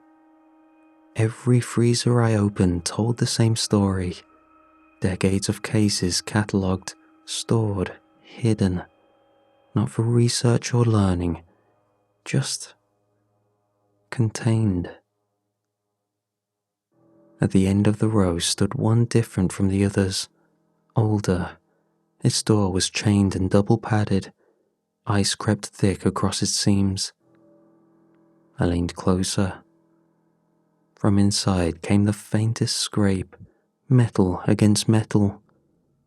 Then again, longer, like claws dragging slow circles against the frozen walls. I let go of the handle, my breath fogging in the dark, and realized whatever was inside that freezer wasn't dead. 2 nights after I found the freezers, a man came in near closing. He wasn't like the other clients, not frantic with explanation, nor tearful pleas or reassurance that it was fine yesterday. Just silence as he dragged a leash behind him. At the end of it was something that had once resembled a dog. Its body looked broken, joints bent at angles they couldn't have healed from, skin stretched in ridges over too many bones. But the eyes, they tracked me with unnerving precision, not the glassy panic of a suffering animal, but something measured, watching. "Needs boarding," the man said.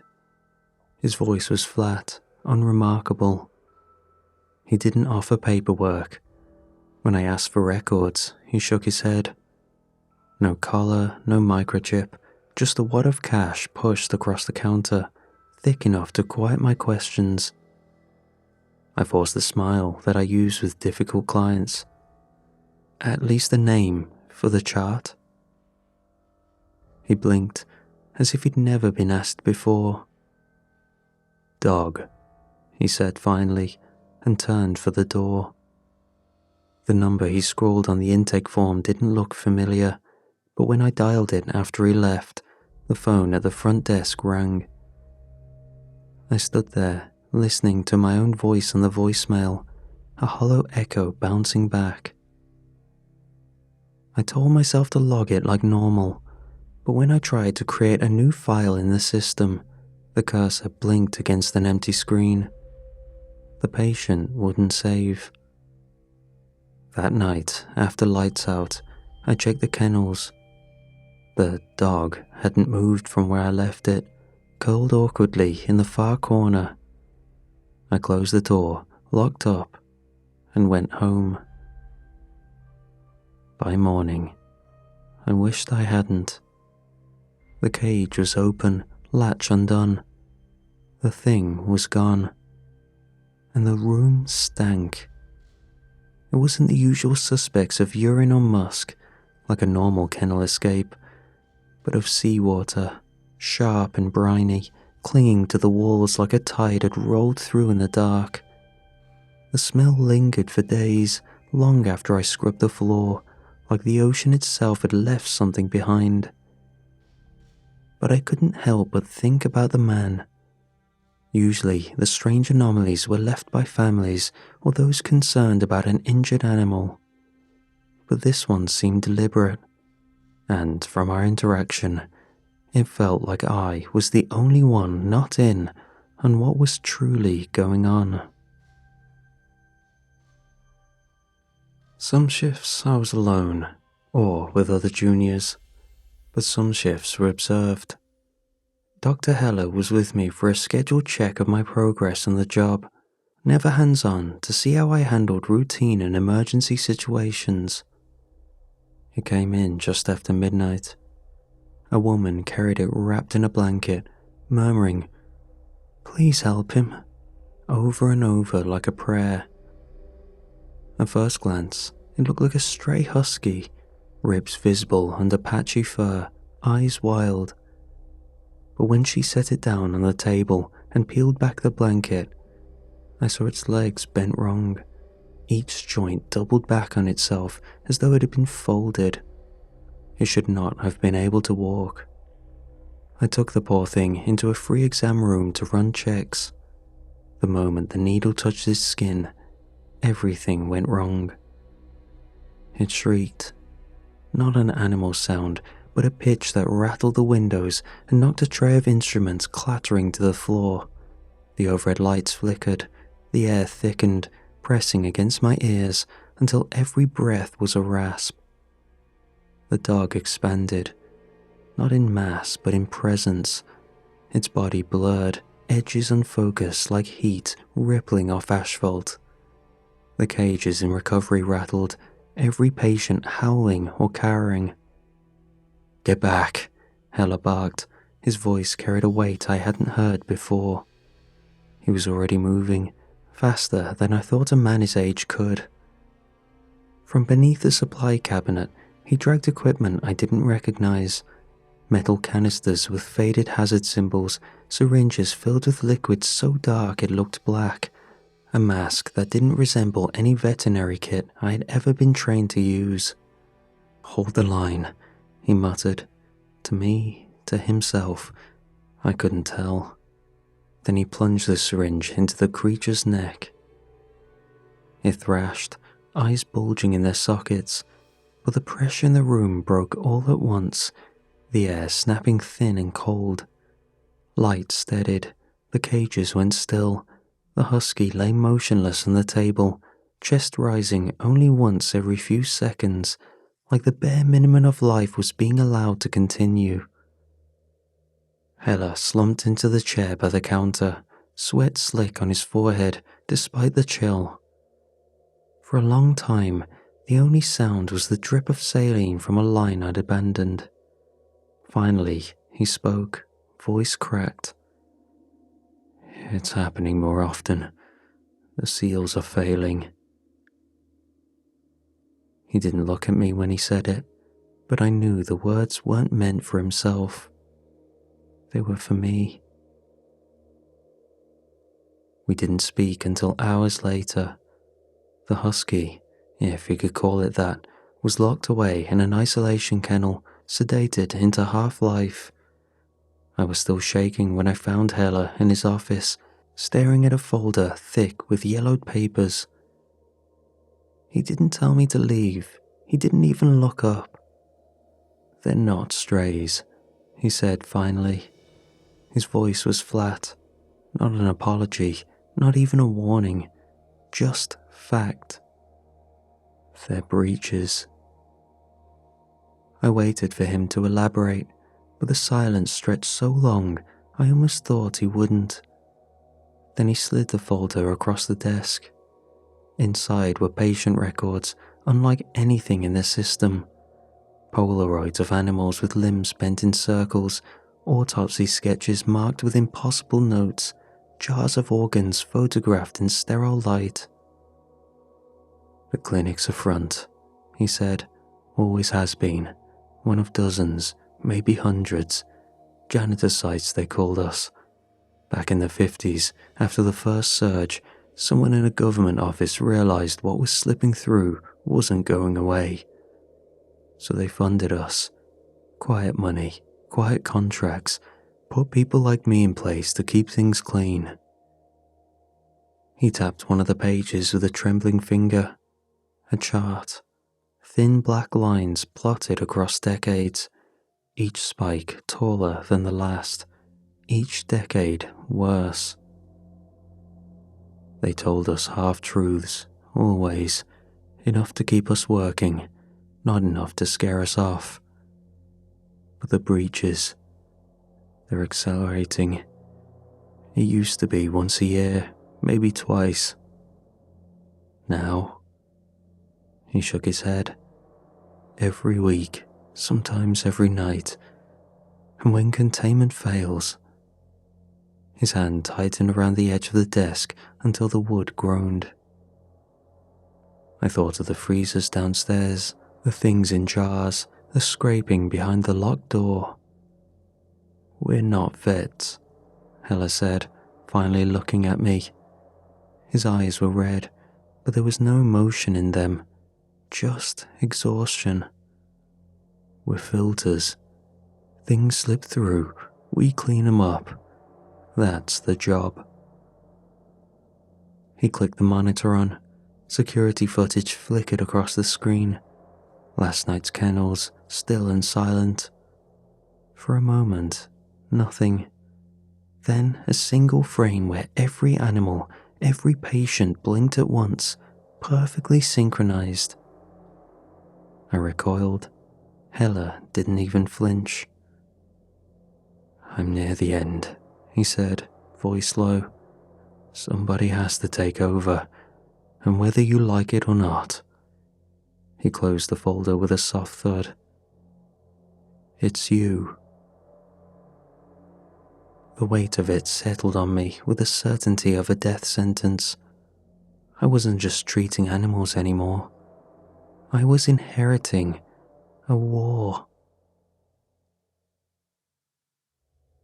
For a day, I convinced myself I wouldn't play along. I wanted this work my whole life, to heal, to save, to hand animals back to their families with tails wagging and purrs vibrating against my hands. Not to keep files in locked cabinets, not to drag cages into basements, not to silence living things because they didn't belong here. So I told myself I'd quit.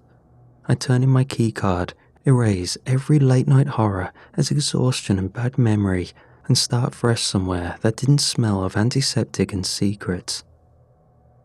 But the next night, a little girl came in with her mother. She held a carrier in both arms, eyes wet, whispering, "Please, he's sick."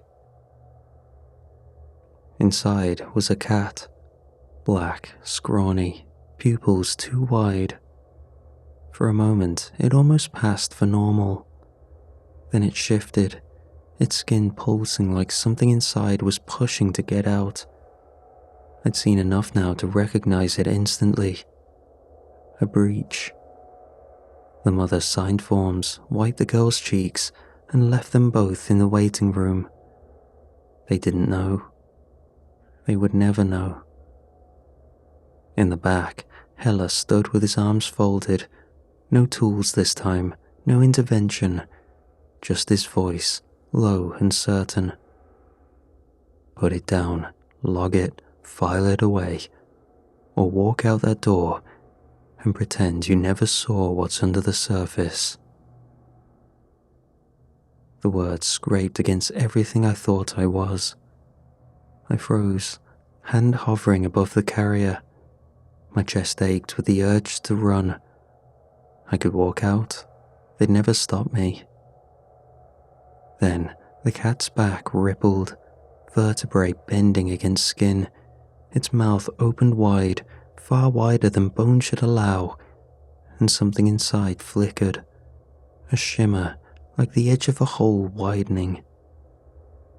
I understood in that second why Hella did what he did, why the freezers existed, why the charts only climbed. I drew the syringe, My hands trembled, but I injected anyway. The breech let out a thin hiss like air leaking from a tire and collapsed into stillness. Not a dramatic death, not a monster vanquished, just silence, unceremonious. I logged it, filed it, moved on. And in that moment, I understood the clinic's rhythm.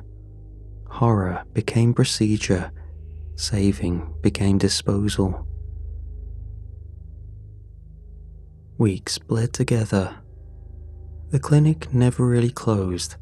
The lobby stayed bright, the phones kept ringing, and people came in with the same anxious faces, clutching leashes, crates and shoeboxes. Most of them were ordinary pets, of course. Vomiting dogs, constipated cats, a parrot with a broken wing. But not all.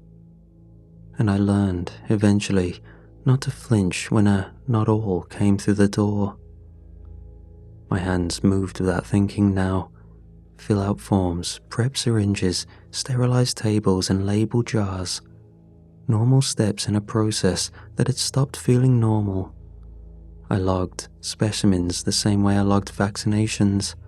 I cleaned instruments the same way I'd once cleaned up after dental surgeries on geriatric spaniels.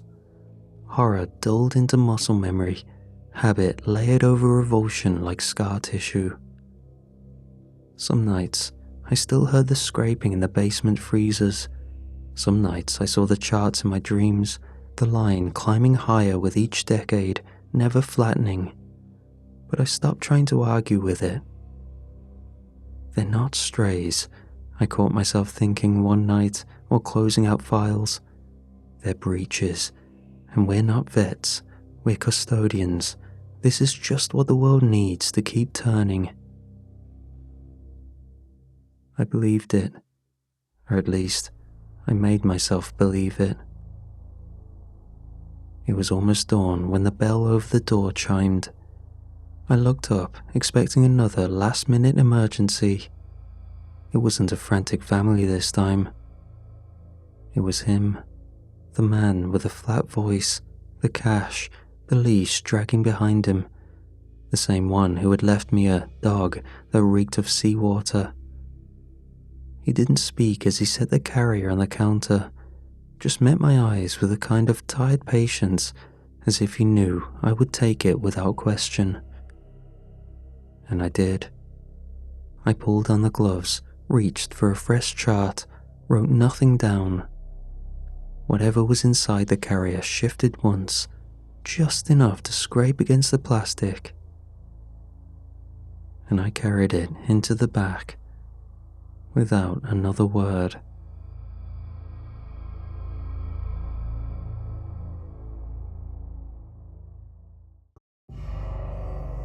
I didn't have a lot of options. After the layoff, I burned through most of my savings in under 6 months. My lease was up, rent had jumped again, and I didn't exactly have stellar credit or a fallback plan. What I had was a car full of boxes, a suitcase, and a laptop that would only boot up when plugged in at a 45-degree angle. So, when I saw the ad, quiet single bedroom, detached, utilities included, $600 per month, I messaged the number before I even finished reading the rest. The landlord didn't ask any questions. He didn't care about credit or ask for a background check. All he wanted was the first month's rent in cash, which I withdrew across 3 ATMs to avoid alerting the bank that I was nearly empty. When I pulled up, the place looked decent, I guess. Old, but not falling apart. A single-level structure with chipped paint, crooked porch light, and a lived-in smell that clung to the air like wet paper. He handed me the keys with the lease still half filled out, said, "Don't worry about the quirks. She's old, but she'll hold up." Then got in his truck and left. Inside was smaller than the photos. The living room bled straight into the kitchenette. The floor groaned even when I wasn't moving. But it was quiet, and it was mine. The bedroom was plain. 3 white walls and one with wallpaper, floral and faded. It looked like something out of an estate sale. It was the only decorative thing in the house, and even then, just barely. I ran my hand over it. The paper was smooth. No tears, but old. I figured maybe it was left over from a remodel that never got finished. I'd tear it down and paint it later, add it to the list. That night, I set up a mattress on the floor, shoved my boxes into corners, and fell asleep faster than I expected. But around 3 a.m., I woke to a sound behind me. It was a soft scritch, scritch, scritch. Faint but steady, right behind the wallpapered wall.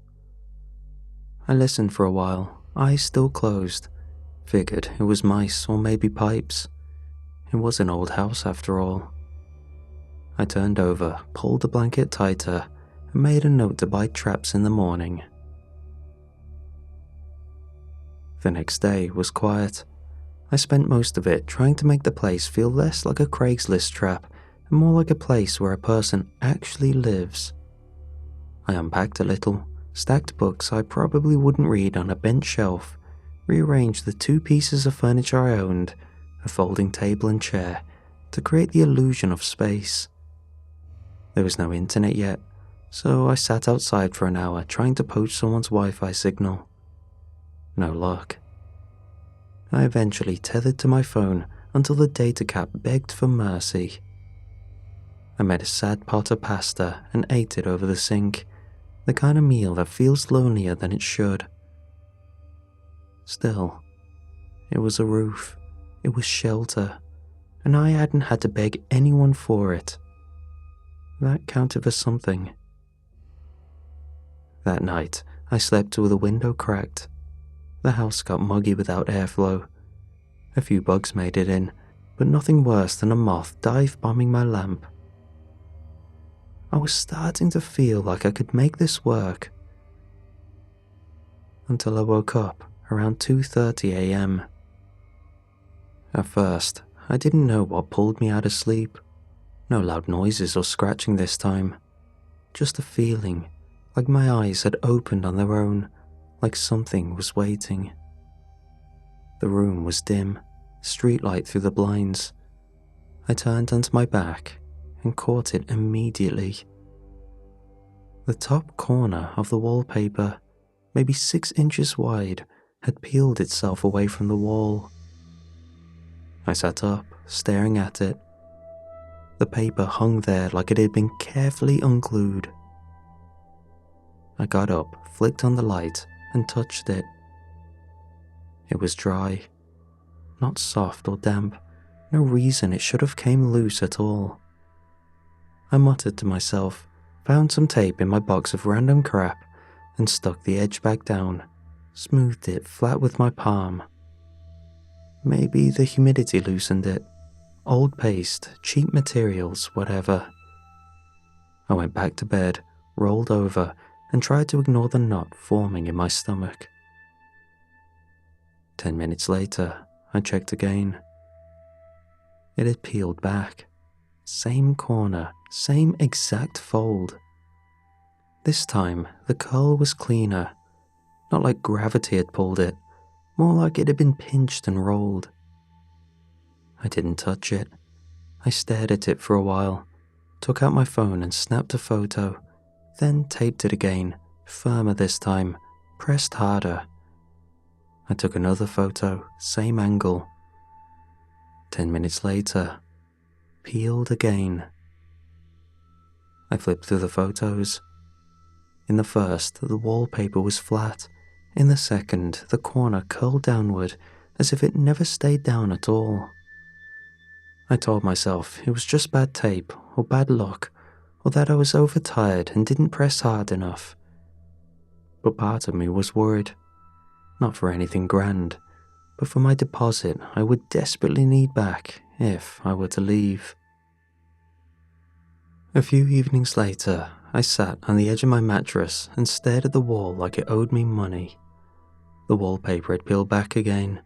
More this time. The top third of one sheet hung free, drooping like a tired eyelid. Same corner, same precision. Still no damage, just peeled clean. It was starting to feel less like wear and tear and more like intention. I told myself if I was going to keep living here, I couldn't let every weird creak or draft spin me out. So I got up, walked over, and peeled it further. Might as well see what I was dealing with. Behind it, the drywall wasn't what I expected. It should have been flat, maybe a little dusty. Instead, it was scarred. Long, deep vertical grooves ran down the surface. The scratches were spaced, deliberate and repetitive, like someone had dragged nails through it in slow, meditative strokes, over and over. I ran my hand over them. The surface was warm. Definitely not drywall temperature. It was probably bad insulation or an old heater line behind the panel. I'd seen worse in cheaper places. Still, I let the wallpaper fall back into place and didn't tape it this time. That night, I had one of those half-sleep, sweat-stained dreams, the kind where your brain just loops the day's stresses into something heavy and warped. In the dream, I was in bed, just like I actually was, and I could hear faint, rhythmic breathing, as if someone's standing inches away. I woke up drenched, blanket kicked off, jaw tight and heart racing. Reflexively, I looked to the wall. The wallpaper was peeled back down to shoulder height now, a smooth, clean fold with no tears or flakes on the floor, like it had waited for me to fall asleep. Frustrated, I grabbed a stapler from a box and slammed in a fresh strip. I stapled the paper flat again and again, all the way around the edge. Then I shoved the bookshelf over, pressed it flush to the wall, boxes and all. I didn't even care what was inside them, just needed weight, pressure, distance. When I stepped back, I realized I was shaking. I felt like I wasn't fixing it to preserve the apartment. I was fixing it to keep something out. By the next night, the wallpaper had peeled so far down it looked like a curtain. The entire sheet sagged off the wall in one long, lazy flap. I woke up to the sound of the edge brushing the bookshelf, a faint papery sound like it was reaching down to tap me. That was the final straw. Around noon, after pacing the house and staring at the wall like it might blink, I gave in and called the landlord. He answered on the third ring with a distracted, "Yeah?" I explained the issue as calmly as I could. The wallpaper's peeling is worse every day. It won't stay down. I've tried tape, staples. It's just not holding. Long pause, then. "Still good paper," he said. "Just needs repasting. Been up since the 80s. Original install. Italian import, actually. Real quality stuff." Like it was proud of it. Like the history made it my problem. "Right, but it won't stick," I said. "It's not damaged, it's just coming off the wall completely." "So, repaste it," he said, tone already slipping toward irritated. "You think I'm going to replace it just because you can't work a glue brush?" I blinked. "Can I just take it down, paint it over? I don't really care about the wallpaper, I just want—" "Absolutely not." His voice sharpened like I'd suggested knocking down a wall. "That wallpaper costs money," he said. "Real money. You tear it, you pay for it. You remove it, you pay for it. You paint over it, you're definitely paying for it." I sat there, gripping my phone, staring at the opposite wall while he kept talking. "Last guy in there tried the same thing," he muttered. "Said it kept coming up. Got fed up. left without notice. Some people just don't know how to maintain a property. I'm not your mother, and this ain't a hotel. I clenched my jaw. I'm not asking you to redo the place. I'm just saying something's not right with the wall. There are marks under... Then stop looking under it, he snapped. You keep picking at things, they're gonna come apart. Just paste it back. It's not complicated. He hung up before I could respond. I sat on the edge of the bed, phone still in my hand, and stared at the wall. The wallpaper had started to curl again. I watched it happen in real time, the edge slowly peeling back with a sluggish rhythm of something that knew it had me, like it had heard me, like it had won. By the day after, the entire top sheet had drooped down like a curtain someone forgot to tie back. It folded over itself, soft and slack, like skin trying to slough off. I stood there, staring at it for a long time, holding the new tub of paste in one hand and a brush in the other. I'd picked it up that afternoon, muttering to myself the whole drive. Cheaper than losing a deposit. Just paste it back. Not complicated. I repeated that to myself like a mantra now. Just paste it back. But before I did, I figured I should wipe down the surface underneath, in case it was damp or mouldy or whatever was making the paper come loose. I didn't want to trap anything wet between layers. That'd just make it worse. I peeled the sheet further to expose the wall, slow and careful, the way you open a closet you weren't sure was empty. The drywall underneath looked the same as before, pale, slightly uneven, still marked with those long, faint grooves, the ones I told myself were left over from some lazy renovation job. But then I saw a spot about the size of a nickel, maybe quarter-sized. It was dark, circular, and slightly raised. It sat low on the wall, just beneath where the fold had rested, as if waiting for light. I leaned in, squinted, frowned. Mold. It had to be. The house always smelt vaguely damp, especially in the mornings, and I'd been keeping the windows shut tight most nights. Maybe the airflow was bad. Old wood, old paint. Things sweat when they rot. I muttered under my breath and went to the kitchen, grabbed a sponge and some all-purpose cleaner. Nothing fancy, just whatever was under the sink when I moved in. I sprayed the spot and pressed the sponge to it, gave it a few hard circles. The black didn't lift. I scrubbed harder, switching to the rough side. The edges started to smear. At first I thought it was working, but then I realized the smear wasn't fading. It was spreading. The edges stretched thin, like veins. Little black strands spidered outward, low contrast against the off-white drywall, branching like cracks in ice. They didn't flake or bubble like mold. They just grew, pulled out from the center like roots searching for water. I dropped the sponge in the bucket and stared.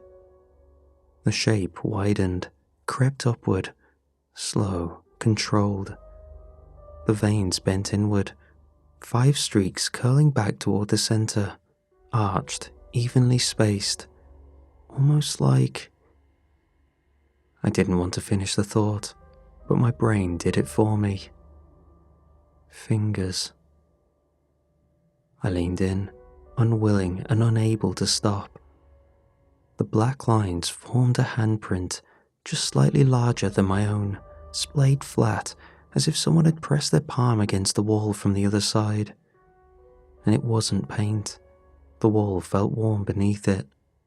The noticeable warmth that was stronger on the bare wall, like skin under a fever. I stepped back too fast, heart thudding like it was trying to outrun my ribs. I stood there for a second, frozen between fight and flight. Then something switched in my brain. Not a scream, but instinct. I grabbed the brush, scooped out the paste, slapped it over the shape without looking, hands moving fast, clumsy. Without waiting for it to dry, I grabbed the sheet of wallpaper, lined it up, and pressed it down with both palms, smoothing from the center out. My breath was shallow, my chest tight. I pressed harder, stapled the edges for good measure. Then I stepped back. The floral pattern covered everything. The hand, the black, the warm. It looked normal again. Just old, tacky wallpaper in a quiet, forgettable house. I stood there, staring at it, until my knees started to shake. And even then, I stayed longer. It wasn't me admiring my work, but because I thought I saw the wallpaper shift just slightly, like something behind it had moved. I didn't sleep much after that. Every time I closed my eyes, I saw the pattern of the wallpaper pulsing behind my eyelids, floral shapes shifting in the dark, curling open and shut like lungs. By morning, I convinced myself it was exhaustion, that the spot, the warmth, all of it, had an explanation. I just needed someone else to look at it, someone responsible, because despite everything I had done, it started peeling again. So I called the landlord. He picked up on the third ring, voice rough with that put-on annoyance people use when they want to make you feel like an inconvenience. Yeah. Hey, it's me, from the rental in Ashbury, I said. The wallpaper's still coming off, worse than before. I stopped myself. I almost said handprint. There's a dark spot underneath. I thought it was mold, but it won't come up. The wall feels warm too. He sighed, loud, drawn out. Jeez, you sound like the last guy. That made me pause. The last tenant? Yeah, him. Same thing. Walls this, noises that. Kept calling like I was his damn building manager. I told him to stop fussing, but he wouldn't. Eventually broke lease and split. I filed for damages, ruined his credit. He said it like he was proud. Right, I said, trying to calm down. Well, this isn't about credit. The wall's doing something, Look, he interrupted. Just scrub it with mold remover and fix it yourself. That's what normal people do when something's dirty. You can handle that, can't you? The tone wasn't even subtle anymore. Condescending, mean, like he wanted me to lose my temper so he could hang up smugly. I swallowed hard. I've already tried cleaning it. Then scrub harder. He actually laughed, a low, wheezing sound that hit me right in the chest. If you're not capable of basic upkeep, I can find someone who is. Don't make this difficult. And that was it. Click. I sat there with the phone still to my ear, listening to the dead air. For a long time I didn't move. The house was quiet, but it didn't feel quiet. The silence had a texture to it, thick, waiting like the walls were listening to see what I'd do next. I looked toward the bedroom. The wallpaper was already curling again, slow, deliberate, a flower unfolding. That was when it hit me. There wasn't going to be any help. No maintenance man, no inspection, no landlord riding in with keys and concern. It was just me. Me, the house, and the thing behind the wall. I had to fix this by any means.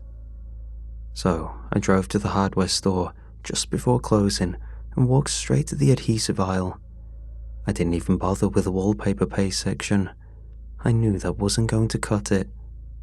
I found what I was looking for on the bottom shelf. Industrial construction adhesive. The kind used to bond drywall to cinder block. The kind meant to last decades. I carried it up to the counter, set it down like I was buying ammo. The guy at the register gave it a glance, then looked up at me. "You know this stuff's permanent, right?" he said. "Once it's on, it's on." I nodded. "Good." He didn't say anything after that, just scanned it and bagged it up. Back home, I changed into clothes I didn't care about and opened the tub on the bedroom floor. The chemical reek hit me immediately, sharp and metallic, with that sour undertone like burning plastic. My eyes watered, my throat stung. The wallpaper was hanging lower than before, not just curling now, sagging, drooping like it had weight behind it, like it was being pushed from the other side. I ignored it, laid out my tools, took a breath. Then I went to war. I slathered on the adhesive with the stiffest brush I had. No caution this time, no finesse, just heavy-handed strokes from top to bottom, smearing it into every crease, corner and bare spot. I worked fast, like if I slowed down the wall might notice.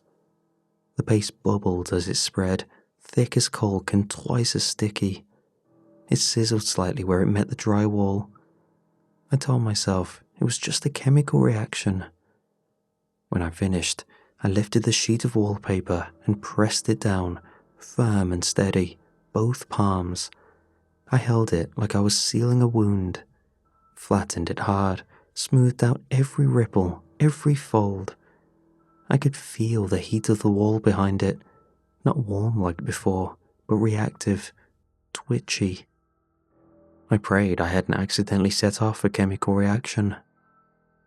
I held until my arms ached, until it felt like the glue had gripped for good. Then I stepped back. The wall looked normal again. Just old, ugly wallpaper, patterned with those delicate little roses that now felt like tiny eyes.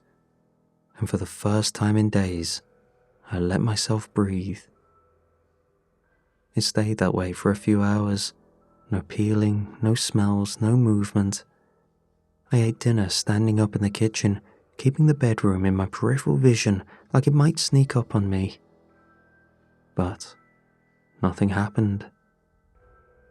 Around 9 p.m, I walked past the doorway and froze. There was a shape on the wall, faint but wrong. I flicked on the light. A bulge, right in the center of the wallpapered wall. It was subtle, barely curved at first, the kind of distortion you'd mistake for bad lighting or a paint bubble. But I hadn't painted anything, and it wasn't there an hour ago. I stepped closer, didn't touch it. The paper wasn't loose, it had come unstuck. The wall itself was starting to push outward. It was swelling from the inside, like something didn't like being sealed in. By morning, it wasn't subtle anymore. The bulge in the wall had grown, no longer a ripple or a bump, but a full swelling at the center of the wallpapered section. It bowed out like something pressing against a balloon from the inside. Still, no tears or peeling. The pattern remained pristine, perfectly intact, but the whole thing looked like it was holding its breath. I stood a few feet back, just staring, trying to decide whether to leave it alone or touch it. Part of me wanted to pack a bag and never look back. Another part wanted to finish the job, whatever that meant now. I stepped forward, slowly. The air felt warmer the closer I got. I reached out and pressed a hand against the center of the bulge. It gave under my palm, soft, elastic. It felt wrong, not like anything a wall should feel like. It was like pushing against muscle. I pressed harder, and then it pushed back. Just slightly, enough to let me know it knew I was there. I stumbled backward, breath caught in my throat. Jeez. I didn't think. I grabbed my phone and called the landlord. He picked up, groggy, irritated. What now? There's damage. The wall's swollen. The section I fixed, it's ballooning out like something's behind it. That got his attention. Damage, he repeated. I could hear his posture shift through the phone. How bad? Did you mess with the wall? What did you use? I used adhesive, I said. Construction grade. The wallpaper wouldn't stay down, so I... Oh, he cut in, suddenly chipper. You used the wrong stuff. I could hear the smile behind his voice. Yeah, see, that's on you. If the drywall's compromised, I'd have to replace the whole section, and that ain't cheap, not to mention my nice wallpaper. You told me to fix it. I said to paste it. You used industrial glue. Big difference. That's a liability issue now. I started to argue, but he rolled over me. I'll come by tomorrow, bring a contractor. We'll take a look and get you an estimate for repairs. Click. No goodbye, no concern, just the sound of a trap snapping shut. I lowered the phone and stared at the bloated curve in the wall. The floral wallpaper stretched like skin over a bruise. And for the first time, I realized this wasn't just going to cost me money. I was in something I didn't understand, and I wasn't sure it would let me out. The landlord's truck rumbled into the driveway the next morning, followed by a dented van that looked like it hadn't passed inspection in years. He climbed out first, crisp polo shirt tucked into slacks that didn't fit right, sunglasses perched on top of his head like he thought they made him look important. The man who followed was built like a refrigerator in overalls. He didn't say anything, just gave a short nod before following the landlord up the steps. From the way they greeted each other, the casual laugh, the slap on the shoulder, I could tell this wasn't the first time they'd done this routine. The landlord barely said hello before brushing past me into the bedroom. And there it was, the wall, bowed and taut, the floral patterns stretched thin. He gave a long, exaggerated whistle. Ah, he said, rubbing his chin. Yeah, that'll be a problem. The contractor nodded, already running his hand along the bulge. Might be a moisture pocket, he said. Could be pressure building under it. He turned to me with that fake professional smile. If it bursts, that's an emergency repair. Could run you thousands. The landlord glanced back at me. Lucky for you, I'm being reasonable, he said. Let's just take a look. I clenched my fists at my sides. Watching them together, the two of them smirking, talking in coded contractor language I barely understood, made me want to tear the whole wall down myself. They didn't care about fixing it. They cared about owning me. The landlord stepped closer, pressing a hand flat against the bulge. Ooh, it's soft, he said, grinning. You feel that? That's the adhesive reacting to humidity. The contractor joined him, pressed a finger into the curve. He chuckled low. Yeah, he said, could be pressure building under it. Best not to poke it too. He pushed harder. Much. The wall moved. Not the wallpaper, the whole wall. It shifted under their hands like something flexing beneath the surface. The landlord frowned. What the hell? Then it rippled. The bulge pulsed outward once, the floral pattern stretched so tight it almost vanished. A sound followed, a wet, sticky pop like a blister bursting.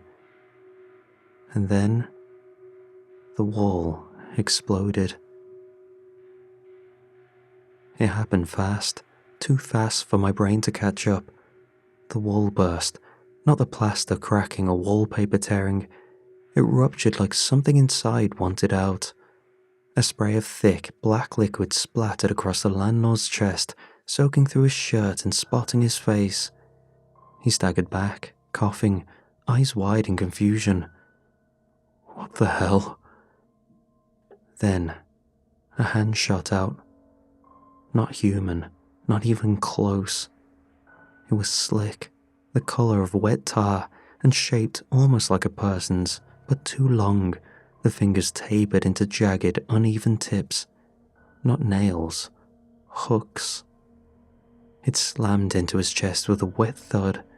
He screamed, high and sharp, as the thing wrapped around his torso, digging in deep. His shirt tore, then his skin. The claws sank in like meat hooks. And then, without hesitation, it pulled.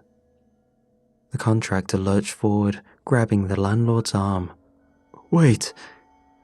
But it was too late. The pull was so fast, I heard the snapping of bones and the ripping of flesh before he even hit the wall. The wall didn't open wider, yet the hand managed to pull the landlord through in one yank, violent and messy. Viscera squirted where excess skin and limbs caught before entry. The landlord's body folded, compressing unnaturally, bones snapping, his limbs twisting inward like wet cardboard. One shoulder slipped in, then his chest, his face, his mouth still open in a soundless scream, all in one motion. And then he was gone. All of him gone, through a space barely large enough for a child to crawl through. His keys hit the floor and clattered, spinning in a red puddle. The contractor stumbled backward, face white, lips moving without sound. I didn't think. I ran. We both did.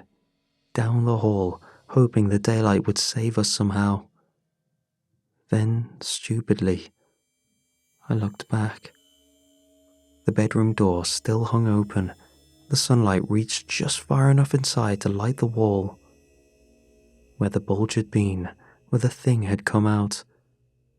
The wallpaper was flat again, perfectly smooth. Just one messy red ring in the pattern, right at chest height. I escaped behind the contractor. I didn't stop until I was halfway to the road, hands shaking, vision swimming, chest heaving. The cops didn't believe us. Not really. They showed up 30 minutes after the 911 call. 2 cruisers, an unmarked sedan, and eventually a detective in a grey button-up who looked like he'd rather be anywhere else.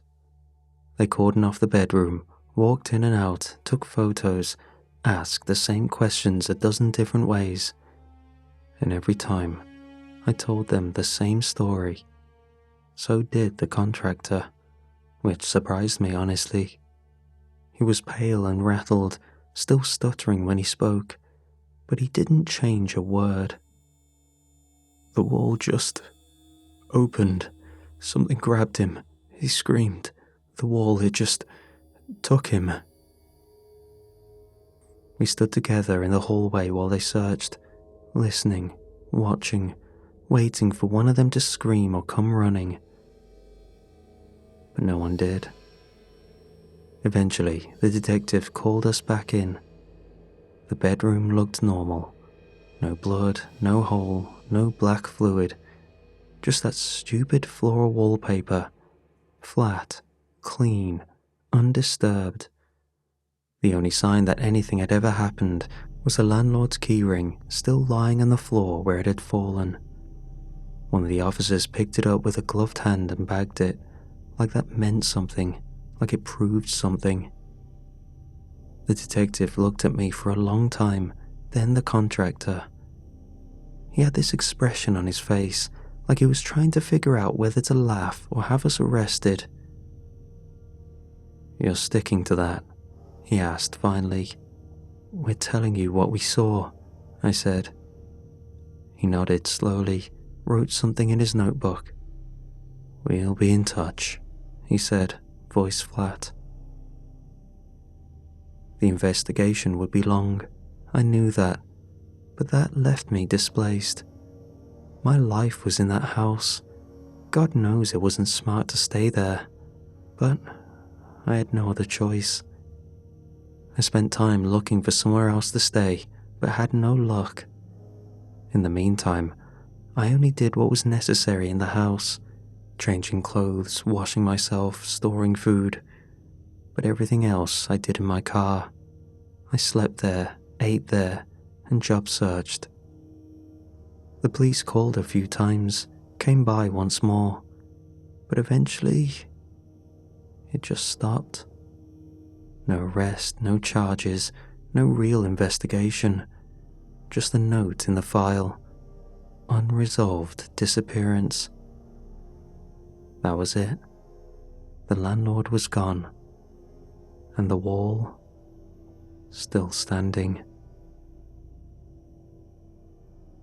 I moved out the next week, didn't pack much, left behind the furniture, some clothes, even the mattress. The landlord's van was still in the driveway when I left. No one had come to claim it. I dropped the keys through the mail slot and didn't look back. They kept the deposit, of course, some nonsense about property damage. I didn't argue, I just wanted out. I ended up in a house share on the other side of town. 2 roommates, 1 bathroom, kitchen sink that never quite drains right. But it's safe. It's loud and cramped, and no one knows how to take the trash out on time. But the walls don't breathe, and nothing peels itself open in the dark. I sleep. Not great, but I sleep. Some nights I still dream of it. Not the landlord screaming or the blood. Just the feel of it. That soft give under my hand, warm like breath. The wallpaper stretching against my palm, like skin waiting to tear. But then I wake up, and it's gone. And I tell myself I'm lucky. I got out.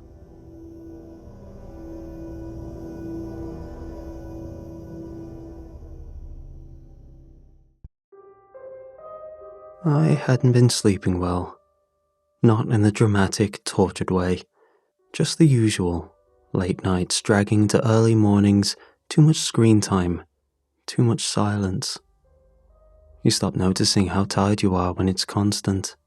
I thought maybe it was the recent job loss, or the breakup, or the fact that I was living in a sublet where the ceiling fan clicked like a metronome made to measure disappointment.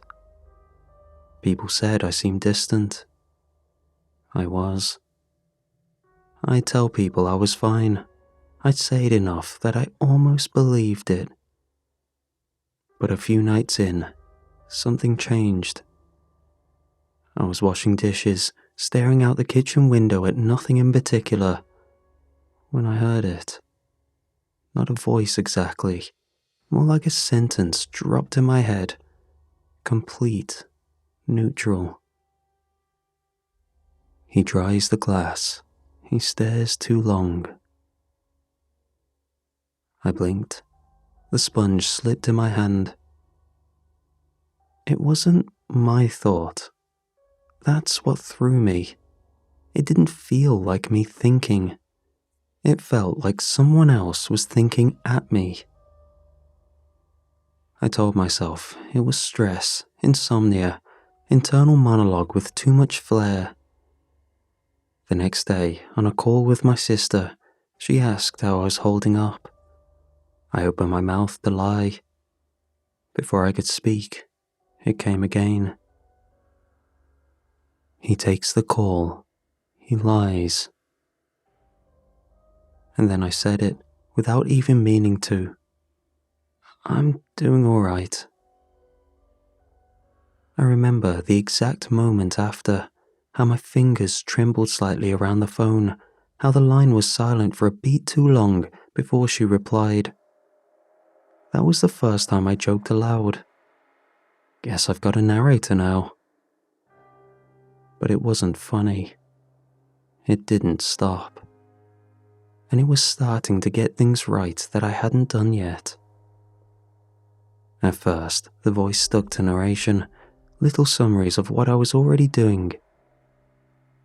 He scrolls too long. He reheats leftovers. He pretends to read. Almost funny in a pathetic sort of way. But after a few days, it started to comment. The first jab came while I was sitting on the couch, scrolling job listings. He won't apply. He never does. I froze, thumb hovering over the screen, then closed the app. I told myself it was a coincidence, that my brain was catching me in old habits, building sentences around guilt. But the timing was too sharp, the phrasing too pointed. Later, while I was drafting an email I didn't want to send, it said, "He's already lying, and he hasn't hit send yet." And I was. I deleted the email entirely, stared at the blinking cursor until the words felt like they'd been scraped out of my head. The voice didn't sound angry or emotional. It just sounded sure, confident in a way I hadn't been in months. It was like reading from a script I hadn't seen. I started testing it. Small things. I'd reach for a glass of water just to see what it would say. He reaches for the glass. Then quickly, I change my mind. He hesitates. He pretends that makes him unpredictable. My hand shook so badly I nearly dropped the glass. I thought maybe this was a breakdown, sleep deprivation, anxiety, some kind of dissociative loop. The internet had words for it. Intrusive thoughts, auditory hallucinations, derealization. Except, it didn't feel like a voice in my head. It felt like someone was watching. By the end of that week, I'd stopped turning on the TV, stopped playing music, and stopped doing anything that made me feel less alone. Because that's when it started saying things I hadn't done yet. He won't sleep tonight. I laughed when I heard it, nervous, brittle. Sure I will, I thought to myself. But the power went out around 1 a.m. The hum of the fridge died. The room folded into silence so deep I could hear my own pulse. I got up, fumbling through the dark for my phone's flashlight. The air felt heavy, close. I checked the breaker, the fuse, nothing. Then, from the hallway, a faint creak. When I turned, I saw it.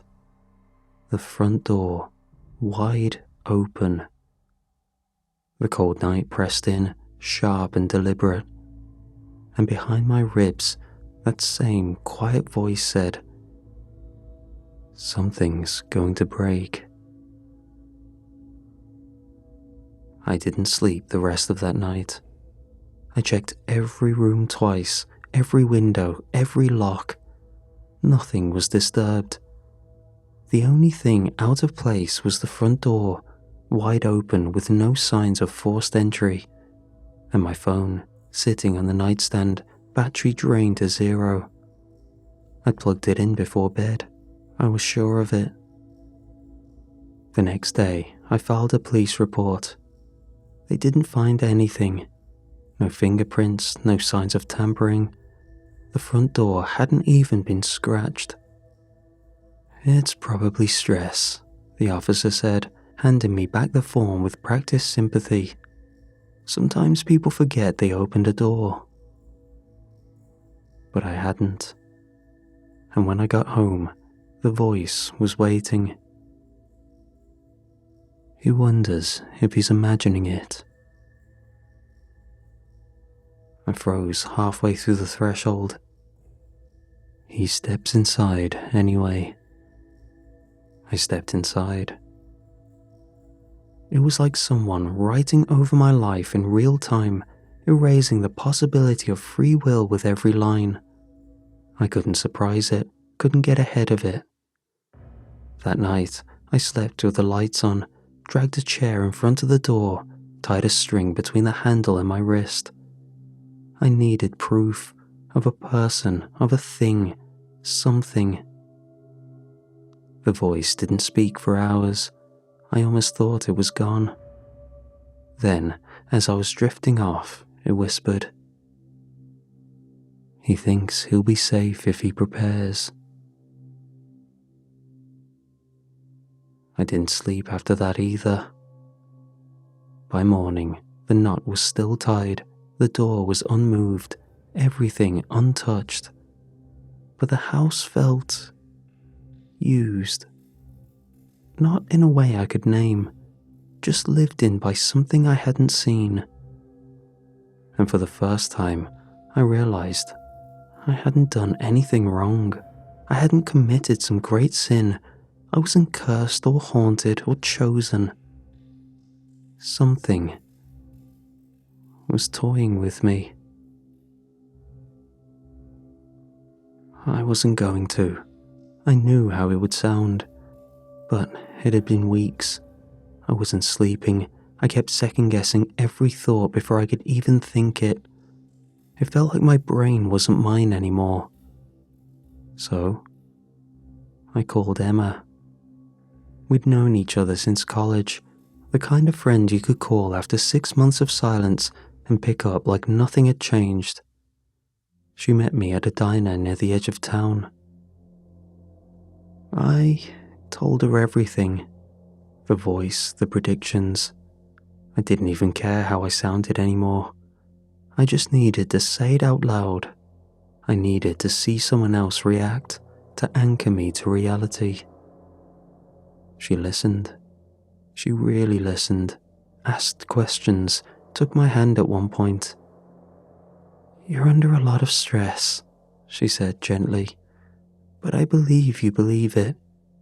That counts for something." It wasn't full belief, but it was something. That night, as I lay in bed, the voice returned, slow, deliberate. "He told the wrong person. Boring. Remove her." I sat up, reached for my phone. Emma's name wasn't in my contacts. I opened our old texts. The thread was there, but empty. Just the grey bar that said, "No messages." I called her. It rang once, then a robotic voice. "This number is not in service." I scrolled through photos. I knew I had dozens with her. Birthdays, Halloween, that awful karaoke night. But in every one I checked, she was missing. Whole frames cropped. Others where she should have been beside me. Empty space. The next day, I drove to her apartment. Different name on the buzzer. New mailbox label. I knocked anyway. A woman I didn't recognize opened the door. Mid-30s, short blonde hair. She looked confused. "No one named Emma's lived here," she said. "Not since I moved in 6 years ago." 6. We'd had coffee yesterday. Hadn't we? I sat in my car for an hour, holding my phone like it was a dead animal. A story doesn't need side characters if they aren't part of the ending, the voice whispered, smooth as oil. I didn't know what this meant. I just drove, and every street sign I passed felt like it could vanish next. It wasn't the voice that changed. It was everything else. The clock on the stove always read a time that made sense, just never the same twice. I'd look away, look back, and somehow it had jumped 10 minutes forward or back.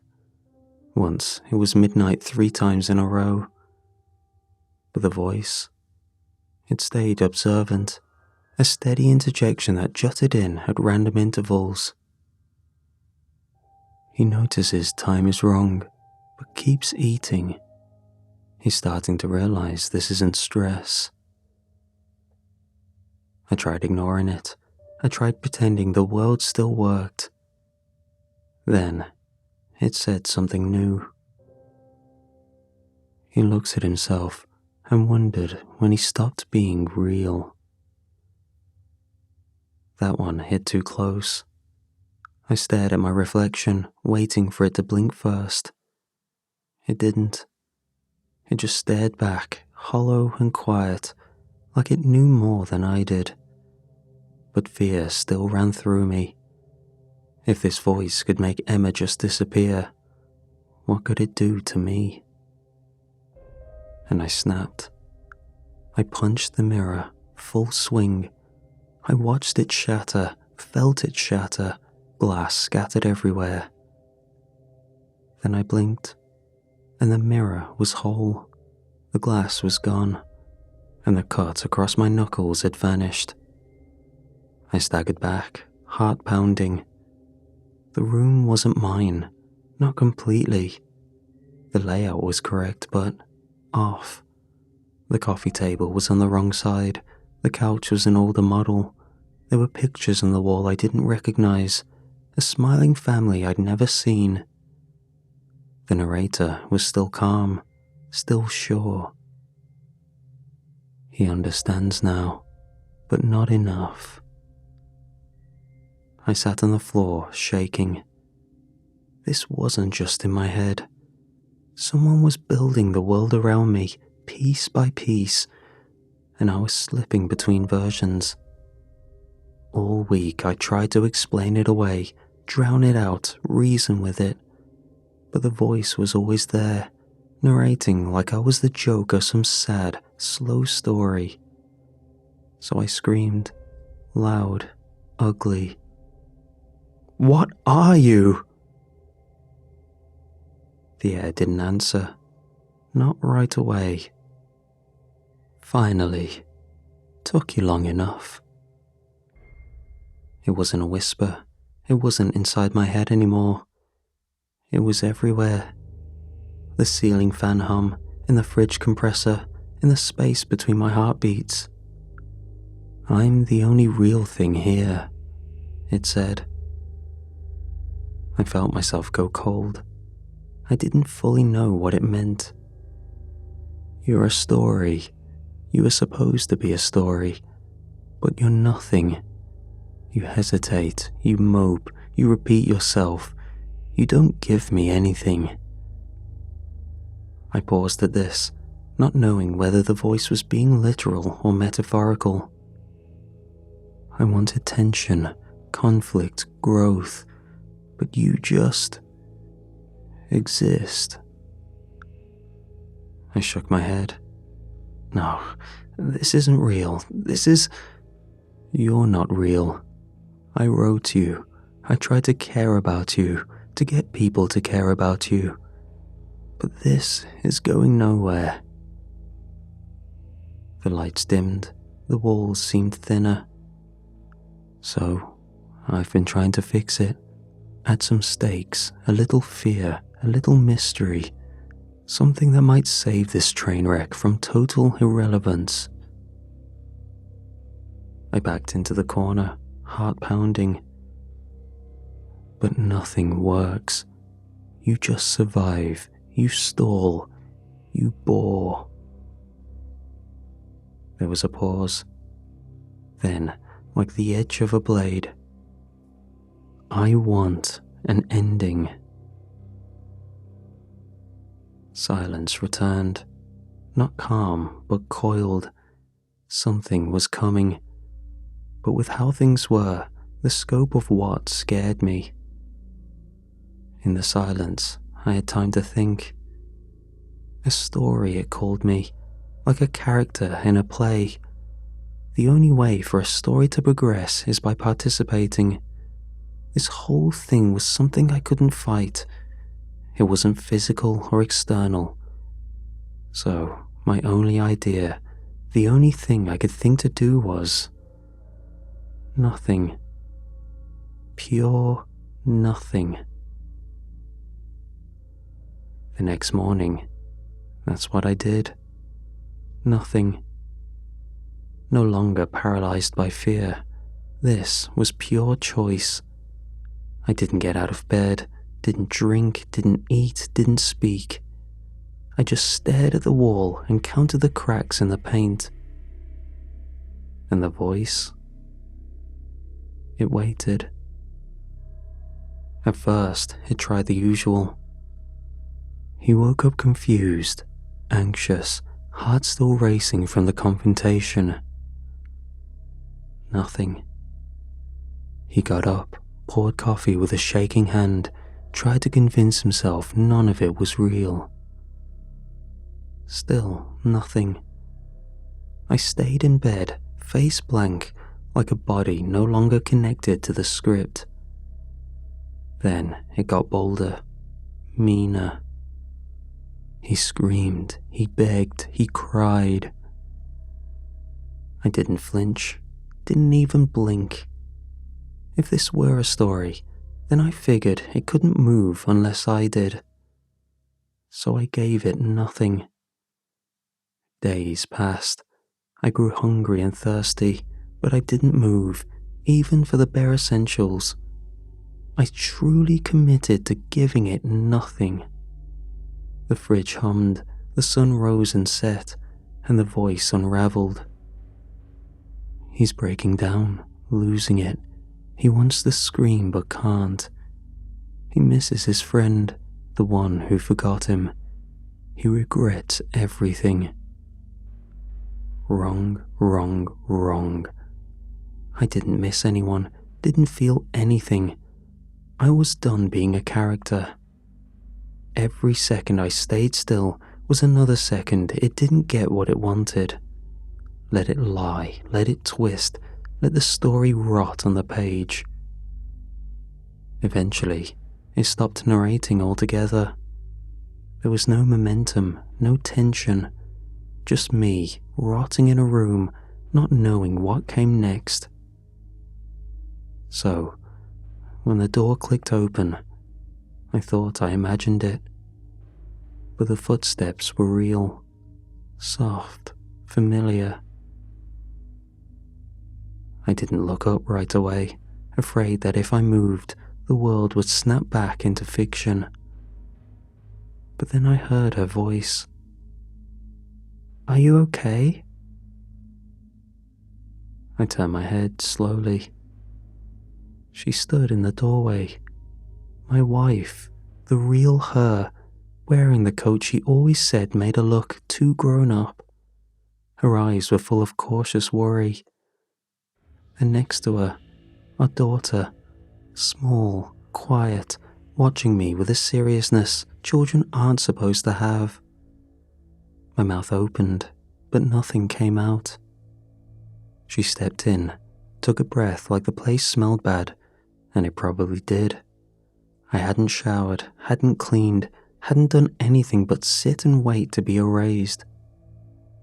"What happened to you?" she asked. "Why won't you answer your phone?" I didn't know how to explain. I didn't know where to begin. So I just said, "I'm sorry." And that was all it took. She moved across the room and sank to her knees in front of me. Her hands touched mine, dry skin, cracked knuckles, but hers were warm, solid, human. "We were so scared," she said. "You don't just disappear like that." "I didn't know how to come back," I said, the words catching in my throat. "Everything stopped making sense. I didn't know what was real. I still don't." She looked at me, really looked, and then leaned forward and rested her head against my chest. Our daughter climbed up into my lap without a word, curling up against me like she'd been waiting to do it the whole time. And for a moment, one impossible moment, I felt okay. The narrator didn't say a word. It was just us, me and them, breathing, warm, alive. And I thought, maybe this is the ending. But in the interim of silence, it started with pressure, the kind that makes your ears ring. A sudden drop, like the air forgot how to breathe. Then came the wind. Not a gentle breeze, a full body shove. The apartment groaned, the windows trembled, curtains flared inward as if something was trying to get in. My daughter screamed, a small, piercing sound. My wife pulled her close, shielding her from nothing and everything all at once. "It's okay," I told them. "It's just the storm." Because storms don't come from nowhere, and they don't make the floorboards shift like footsteps. I stepped into the hallway. The front door was wide open, the knob still turning, like someone had just let themselves in. Outside, moonlight poured down in a flood of silver, but it wasn't gentle.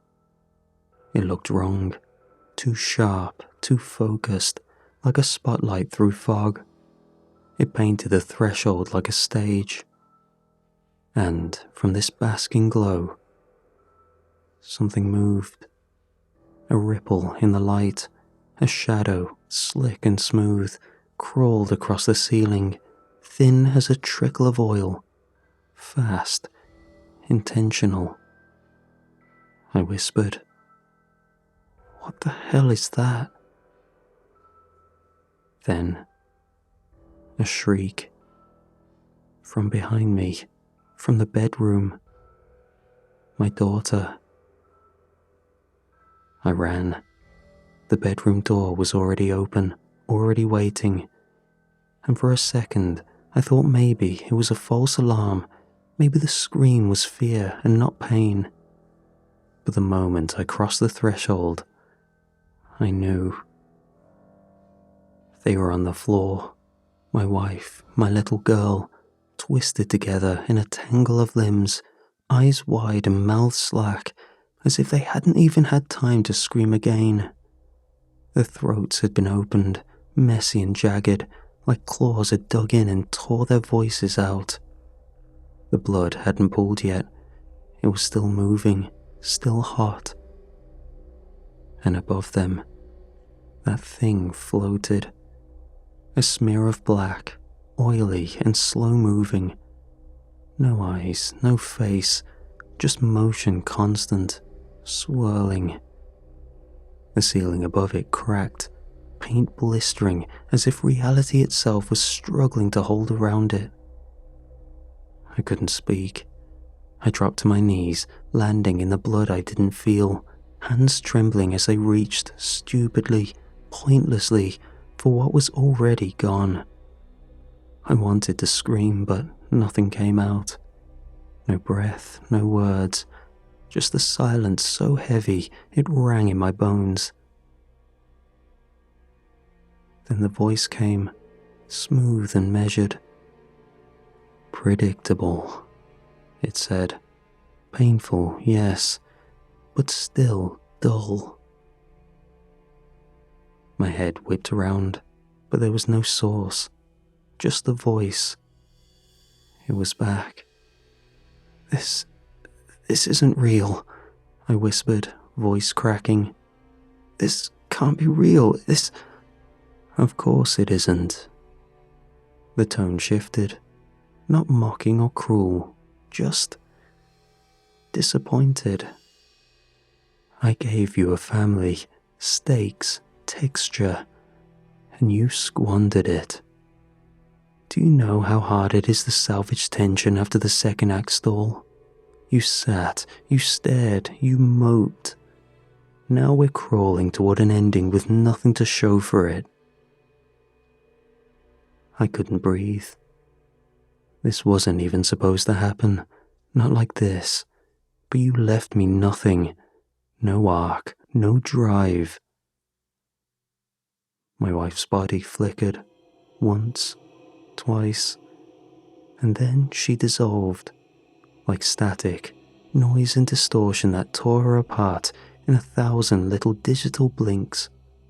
My daughter followed, 1 second clinging to me in memory, the next, gone. Only 2 dark, wet outlines remained on the floor, like shadows that forgot to leave, memories of a life filled with love fading. And in that space, where grief should have consumed me, something worse crept in. The cold realization.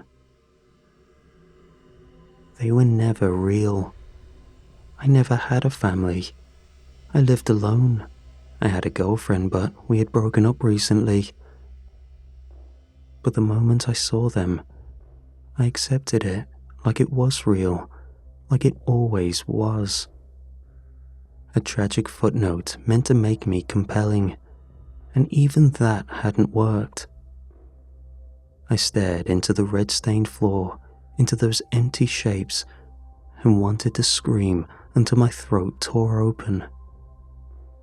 But I didn't, because I heard the voice again, quiet this time, close. Let's try something else. And the world blinked out. I woke to cold, to pain already blooming in my arms where the rope bit deep. My wrists were tied to a chair, thick, splintered wood beneath me, the legs uneven on a cement floor. Pipes lined the walls, rusted and dripping. A single bulb swung overhead, buzzing like flies. The light stuttered. The air reeked of metal, mildew, and something sharp underneath. Something alive.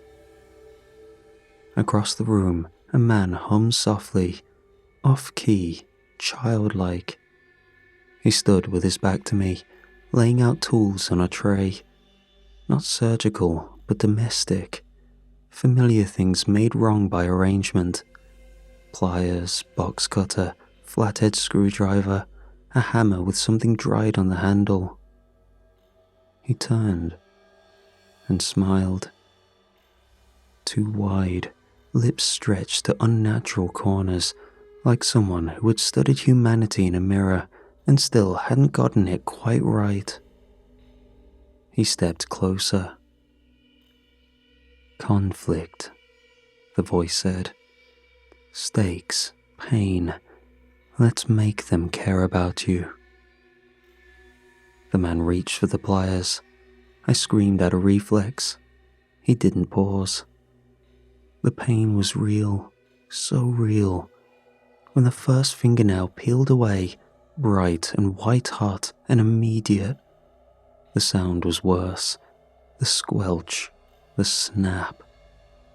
My body jerked so hard the chair scraped the concrete. I cried out, pleaded, cursed. But the man was humming again, like he didn't even hear me. Blood ran down my fingers, hot and quick, pattering onto the floor. I begged for it to stop, but it didn't. He carried on with each finger on my right hand and started on the left. Each rip I forced words out, begging for an answer. Please, I gasped. What do you want from me? The humming stopped. The man froze, head tilted, fingers twitching. The tools slipped from his hand with a soft clatter, metal bouncing off concrete, one after the other. Silence fell. Then the voice returned, like narration bleeding through the ceiling, with a hint of frustration.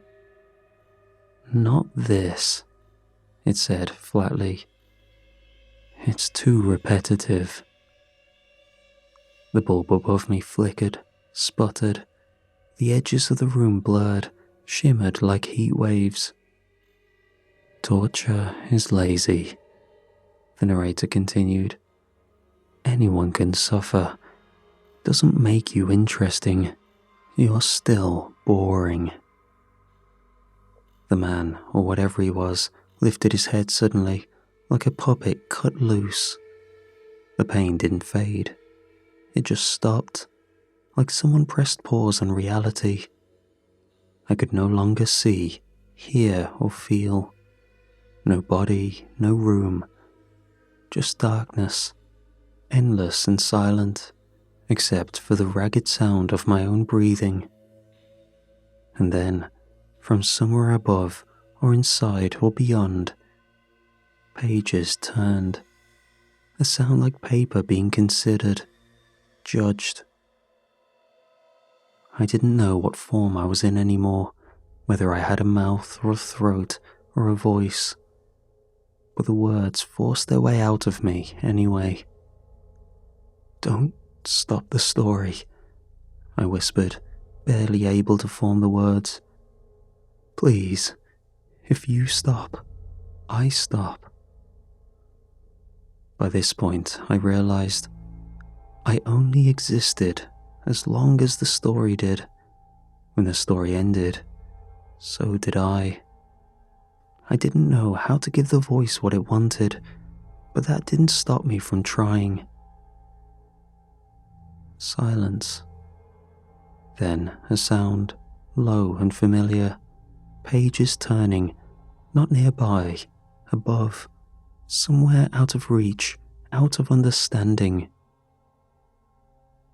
"So," the voice said, finally, "you understand now?" I nodded, or tried to. "I'm not real," I said, "but I'm still here." Another pause. No sarcasm, no contempt this time. "Then maybe you've earned another draft." The light dimmed, folding inward like paper curling in flame.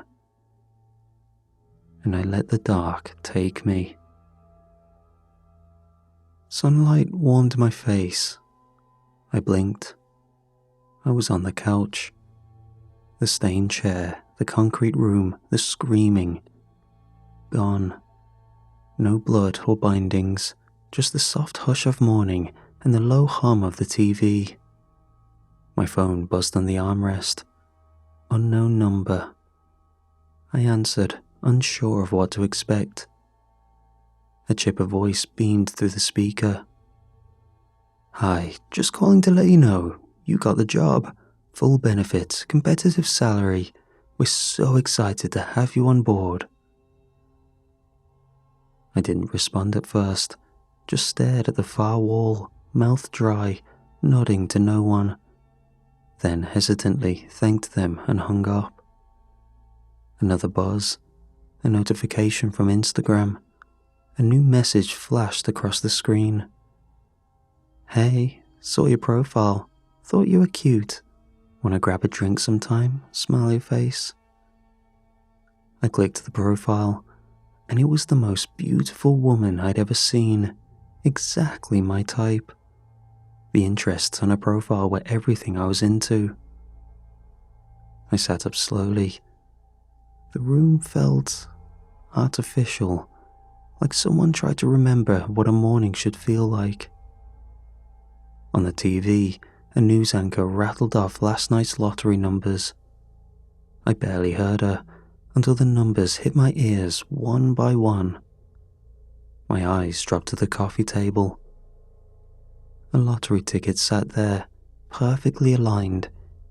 Every number matched, every single one. And in the quiet that followed, I didn't smile. I didn't move. Because I understood now. Despite everything that was happening, how I was receiving more than I could ever dream. The story was about to end.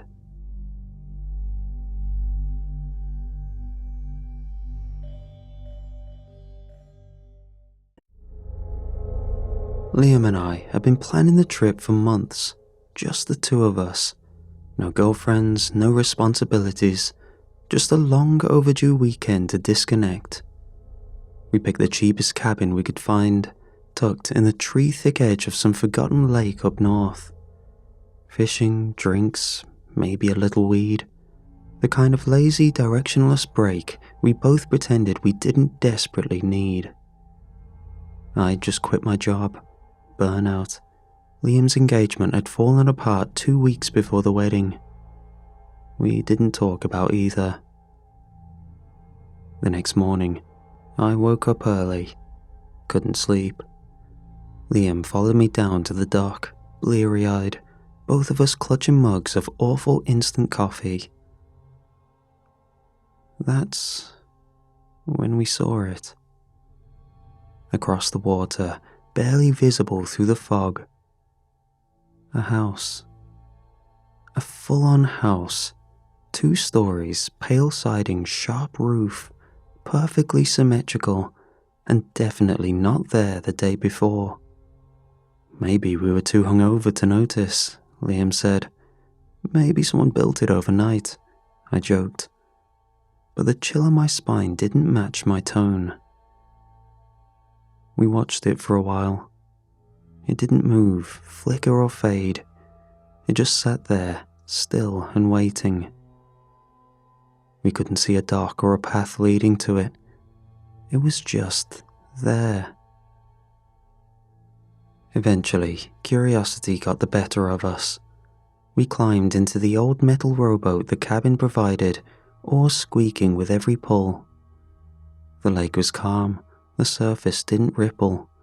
Even the fog seemed thick and deliberate, as if it wanted to hide something. As we rowed, I remember thinking, maybe we're about to ruin someone's very private weekend. The fog parted like a curtain the closer we got. It sat dead center on the water. No docks, no stilts, no visible support. Just a 2-story colonial-style house perfectly above the glassy reflection, as if it had been cut and pasted into the world without explanation. Liam was the first to say it. There's no foundation. I nodded. There's no reason it should be standing. We circled it in the boat, but there was no clear entry point, just still water and the low whisper of wind. And then, miraculously, we spotted a flat wooden platform hidden by the shadows beneath the water in front of the porch steps, a place just wide enough to climb onto. We tied off and stepped onto the platform. It didn't creak or sway. It felt impossibly solid. The front door opened with the first twist of the knob. Inside was warmth. I don't mean just temperature. It felt like a loved home, like someone had been expecting us. Lamps glowed in every room, soft orange glow washing over clean furniture and polished hardwood. A fire crackled in a stone hearth, despite no visible chimney outside. The smell of fresh bread hung in the air. The dining table was set for 2, full plates already prepared.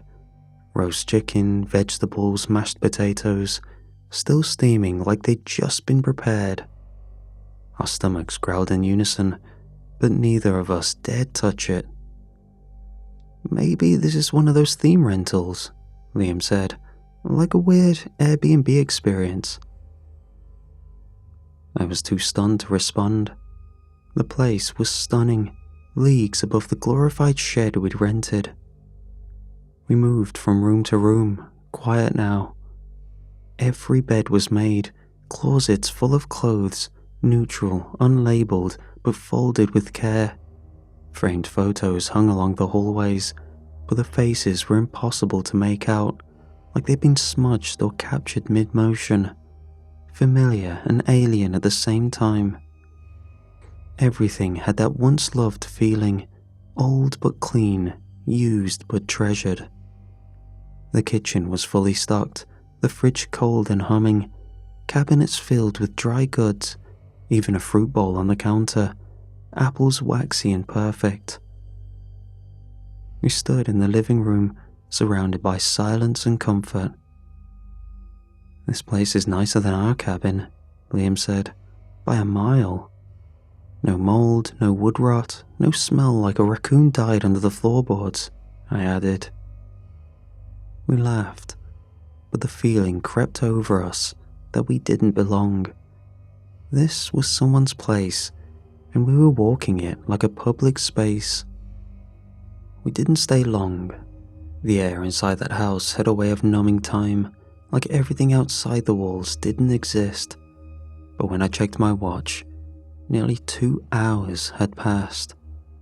The food on the table hadn't cooled. Liam whistled low. "All right, enough ghost real estate. Let's head back before dark." "Yeah," I said, though my voice didn't sound convincing, even to me. I didn't want to admit how the place made me feel safe, almost hypnotically so, like leaving would be wrong somehow. He was already at the door. "You coming?" "Yeah, right behind you." He stepped out first, boots thumping lightly on the wooden platform. The sound was grounding, real. Then I tried to follow, and hit something that wasn't there. The air had hardened, not like wind or resistance. It was like walking face first into glass. My whole body jolted backward, my breath caught in my throat. What the hell? I pressed my hands forward. They flattened against nothing. The door frame was right in front of me, open, but I couldn't cross it. It was like the house itself was pushing back. "Matt?" Liam's voice floated through the fog, muffled. It hit the barrier again, harder this time. "I can't get out." "What are you talking about?" "I can't get out." Then everything changed. Every light in the house went out all at once. The warmth bled away. The fire hissed out mid-crackle. In the sudden silence, the sound of my own breathing filled the room, quick, sharp, and too loud. The moonlight filtered through the windows in weak silver ribbons, illuminating motes of dust that hadn't been there a moment ago. "Liam?" My voice sounded small. No answer. Just the distant, rhythmic lap of water against the foundation, a sound that somehow felt closer than it should. "Liam!" I shouted, panic rising. My heartbeat thudded in my ears. Footsteps thudded across the porch. Then the door swung wide. Light poured back in around him like someone had hit a switch. The fire roared again. The air warmed. Everything was normal.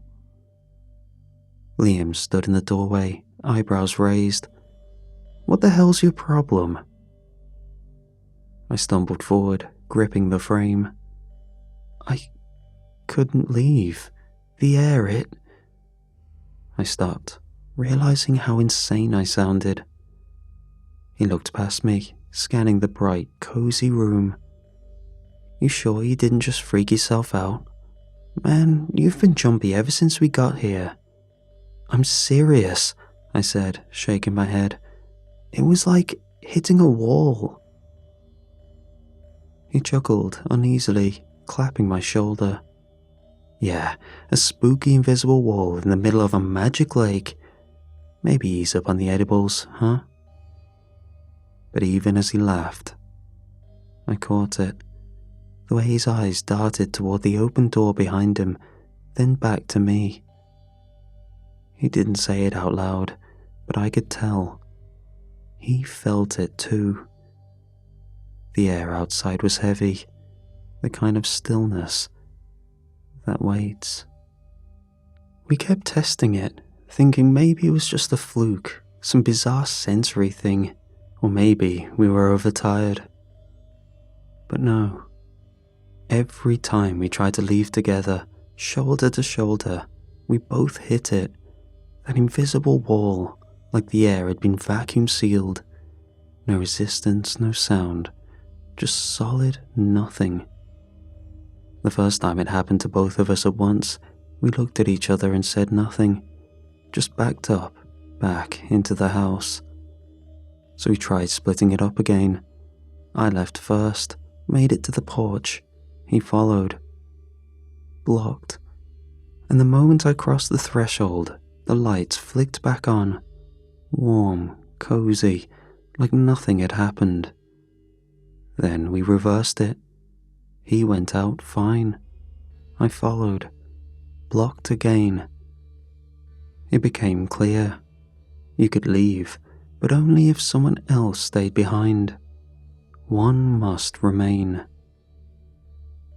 I don't know how the house enforced that rule, but it did. Every single time, no matter how we tried to game it. Eventually, we stopped trying and sat in the living room, surrounded by ticking clocks and too perfect furniture. The crackling fireplace didn't burn down, and the food on the table never got cold. It was all still, waiting. Liam was the one who spoke first. "I'll go," he said. "I'll get help. I'll be fast."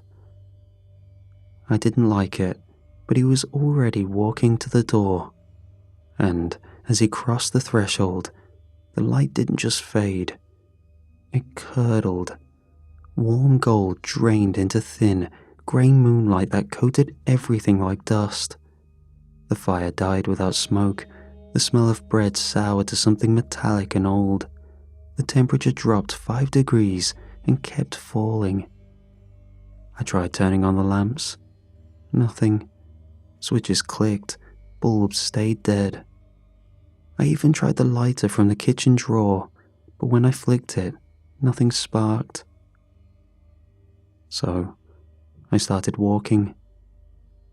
At first, everything looked the same, but age seemed to infect the place. The once pristine wooden ornaments peeled and flaked into husks that only resembled what they once were.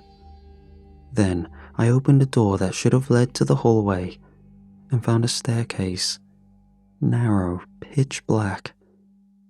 I didn't go down. I closed the door, took a breath, opened it again. The hallway was back. I stood there for a while, just breathing, listening. The sounds came slowly, like the house had been holding its breath and finally let it out. Soft creaks, then the hum of something shifting, almost organic, like bones realigning in the walls. There was movement too. At first, just flickers at the edges of my vision. A shadow passing behind a doorway I hadn't opened, something crawling along the ceiling, fast enough to make me question if I saw anything at all. I turned corners that should have led to the kitchen and ended up back in the foyer. Doors led to wrong places, windows showed only fog. Eventually, I gave up trying to map it. I picked a room, a small guest bedroom I hadn't seen before, and shut the door behind me. It was bitterly cold.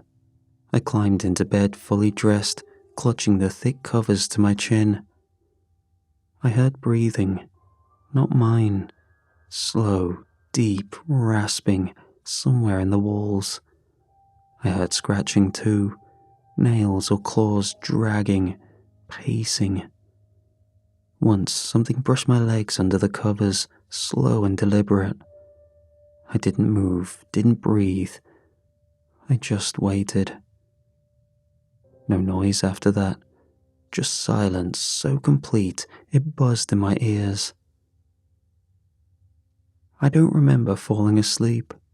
I must have passed out from exhaustion. I woke up hours later, cramped, teeth chattering, heart pounding like I hadn't rested at all. The room was darker than before. and the door I came in through was gone. Now on the other side of the room. I stretched off, ready to look around, and felt my stomach curl. I was starving, not just hungry. It was like something had reached inside during the night and scooped out more than food. The lights were still dead. The fireplace remained cold ash, the food from before gone, missing, like it had never existed. I tried the taps. Nothing came out. No hiss, no drip, just silence. The windows still showed the lake, fog blanketed and still, but the sky hung in perpetual dusk. The moon hovered low, never rising, never falling. The shadows stayed long, stretched. At first I thought a day had passed, then two. Now I wasn't sure if time was moving at all. I started keeping track. I used the steak knife to carve a tally into the kitchen table every time I slept. There were 5 lines now, maybe 6. One of them was deeper, fresher, but I didn't remember making it. It didn't let me rest anymore. Every time I closed my eyes, I felt it watching, not from the darkness, but everywhere, like the walls were its skin and the beams were its spine. I could hear it breathing through the grain of the floorboards, smell it, sweet, wet rot, even when I pressed a pillow over my face. At first I stayed in one room, then I tried moving, hoping to outrun it. But the layout wouldn't stay still. Doors opened at dead ends, staircases twist, mirrors didn't reflect the right version of the room, a facsimile of what the room was meant to be, like it was half guessing. The worst are the rooms I didn't remember entering. I'd blink and be standing in a narrow crawl space, breathing hard, hands scraped raw like I'd been clawing at the walls. I once woke up inside a closet, curled around a pile of clothing that didn't belong to me. The thing moved differently when I was exhausted. It didn't bang or scream. It stalked. Sometimes I'd hear it just outside the door, slow steps that paused too long. Once I saw a shape under the crack, like something crawling flat-bellied across the hallway, dragging limbs. I locked the door. That night it tapped, slow and patient on the other side. Hours of soft tapping just beyond the wood. One night I found muddy footprints in the kitchen, small, barefoot, like a child's. They circled the room, then stopped at the base of the bed. I didn't hear it, didn't see it, but it was there, inches from me while I slept. At some point, I lost count of the days. The first few tallies on the table were neat, straight. I even tried marking time by the dim shift of light outside, but that stopped making sense fast. The sky didn't move here. It stayed caught in that same silver half-light. I thought I carved 30 marks, maybe 40, but somewhere in the blur of time, I stopped sleeping, or I started sleeping without knowing. I started scratching marks on the wall instead, just to feel something different, something rough. But even the walls began to reject it. The scratches would vanish when I looked away. One time they came back, but moved higher, too high to reach. The house was keeping its own count. I hadn't eaten in what must have been weeks. My stomach ate constantly, gnawed at itself. No food, no water. But I didn't die. My mouth stayed dry, my lips split, my head spun when I stood too fast. And yet I'd wake up the next morning still alive, still here, still hungry. It wasn't kindness. It was cruelty measured out one tick at a time. It was getting bolder. The first time it touched me, I thought I imagined it, a cold pressure on the back of my neck. But then it brushed my ankle when I hid under the bed. It gripped my arm once while I slept, hard enough to leave finger-shaped bruises. I looked in the mirror and saw no one behind me. Now I heard it breathing at night, not just through the walls or doorway, from my pillow. One day, or whatever day meant, I saw a figure standing just beyond the kitchen doorway, not moving, just watching. It had no face, just the suggestion of one, a dent where a mouth should have been, a shimmer of breath where eyes might blink. I couldn't tell if I'd gone insane or if insanity would have been a mercy. Then, finally, it cornered me. I was running again, trying to get to the staircase that used to lead to the bedroom. It ended in a wall. When I turned, it was there. It didn't charge at me. It raised a hand, pointed at me. The ceiling bent around it, like gravity itself was drawn to it. I backed into a corner, shaking, whispering anything I could remember. Prayers, apologies, my own name over and over like a shield. It stepped forward, closer. The temperature dropped, my breath hitched and crystallized in the air. It reached out, fingertips about to brush my chest. The light snapped on, warm, full, blinding. The fireplace roared to life, the smell of cinnamon, baking bread. I dropped to my knees, sobbing. The thing was gone. I wasn't alone. "Hey," a voice called. I looked up. My friend stood in the doorway, backlit by the sudden warmth of the house. He was breathing hard, grinning in disbelief, like he'd found me after a long game of hide and seek. "Dude," he said, "you alright?" I couldn't speak. My throat felt torn raw. Every inch of my body sore, like I'd been wrung out and left to dry. I pushed myself upright, still on my knees, eyes adjusting to the impossible light. He crossed the room, steadying me by the shoulders. What the hell happened? I was gone like maybe 2 hours. I called the guy who rented us the cabin, but he had no clue what I was talking about. Said there was no house on the lake. Thought I was messing with him. 2 hours? I croaked. Yeah, left just past noon. It's not even 3 yet. That hit harder than the cold ever did. I looked in the mirror and hid my reaction to what I saw. I hadn't aged a day, but I'd lived a lifetime.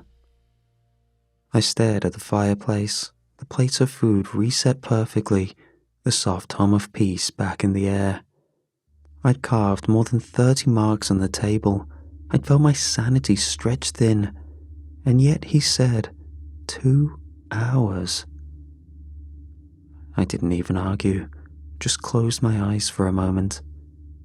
Then I turned to him, voice low.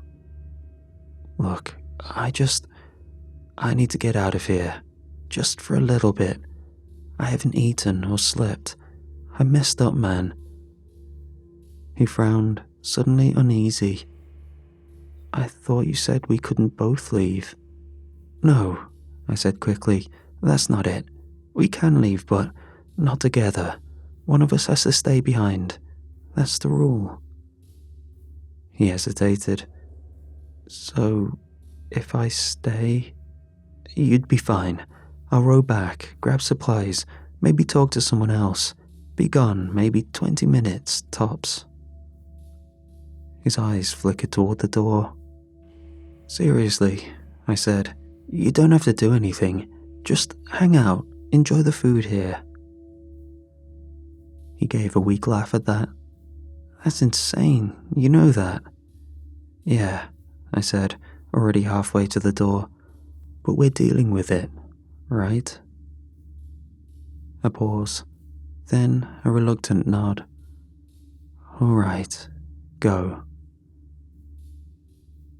I didn't look back, didn't check to see if the house dimmed behind me. I just stepped out into the fog, let the door swing shut, and walked down to the boat. The water lapped gently against the boat as I neared the halfway point across the lake. And already, I felt the weight in my chest shift, like something was being peeled off me, layer by layer. I stopped rowing, turned my head. The house sat still on the water, perfectly centered. But the lights, they were gone. The soft golden glow that once made it look like a dream had vanished. Its silhouette stood darker than the mist around it, every window a lifeless square.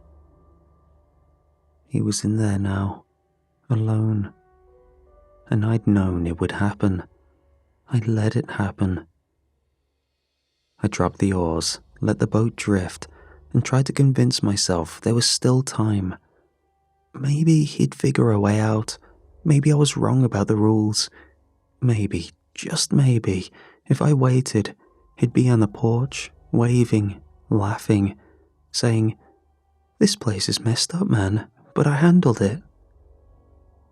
I waited. I watched. The house remained still, cold, untouched by time or warmth. I rode the rest of the way in silence. Back in the cabin, everything felt too loud. The creak of the wood, the hum of the refrigerator, the crunch of my footsteps, all too loud after what I'd just left. I tried to eat. The food turned to ash in my mouth. Guilt ripped away any semblance of appetite. I stood by the window, watched the lake, watched the dark shape where the house waited. I told myself I'd go back at sunrise, rest up a bit for my turn back in there. Then I told myself I'd go if the lights came back on. Every hour I checked.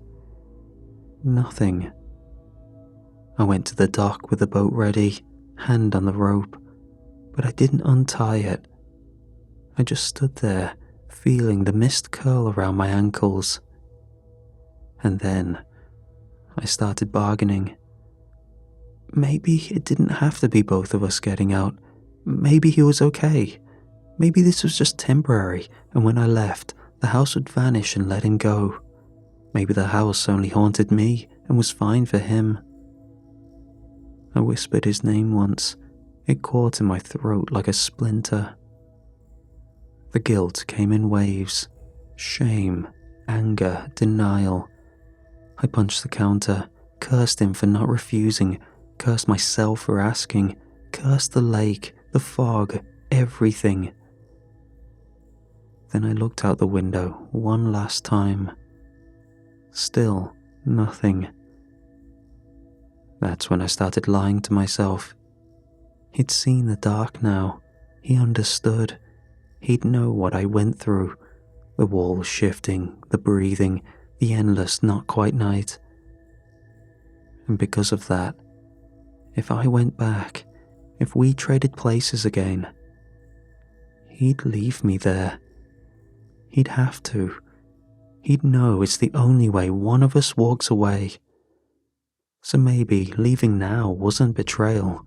Maybe it was the only way to make sure I survive. That's what I told myself anyway, over and over, until it stopped sounding like cowardice and started sounding like salvation, a second chance. I waited until dusk before packing my bag. 15 minutes, maybe less. Just clothes and my phone. At the door, I hesitated, looked back at the half-empty cabin, the lake beyond. Still, no lights, just silence. I whispered, "I'm sorry," though I wasn't sure who I meant it for. Then I left.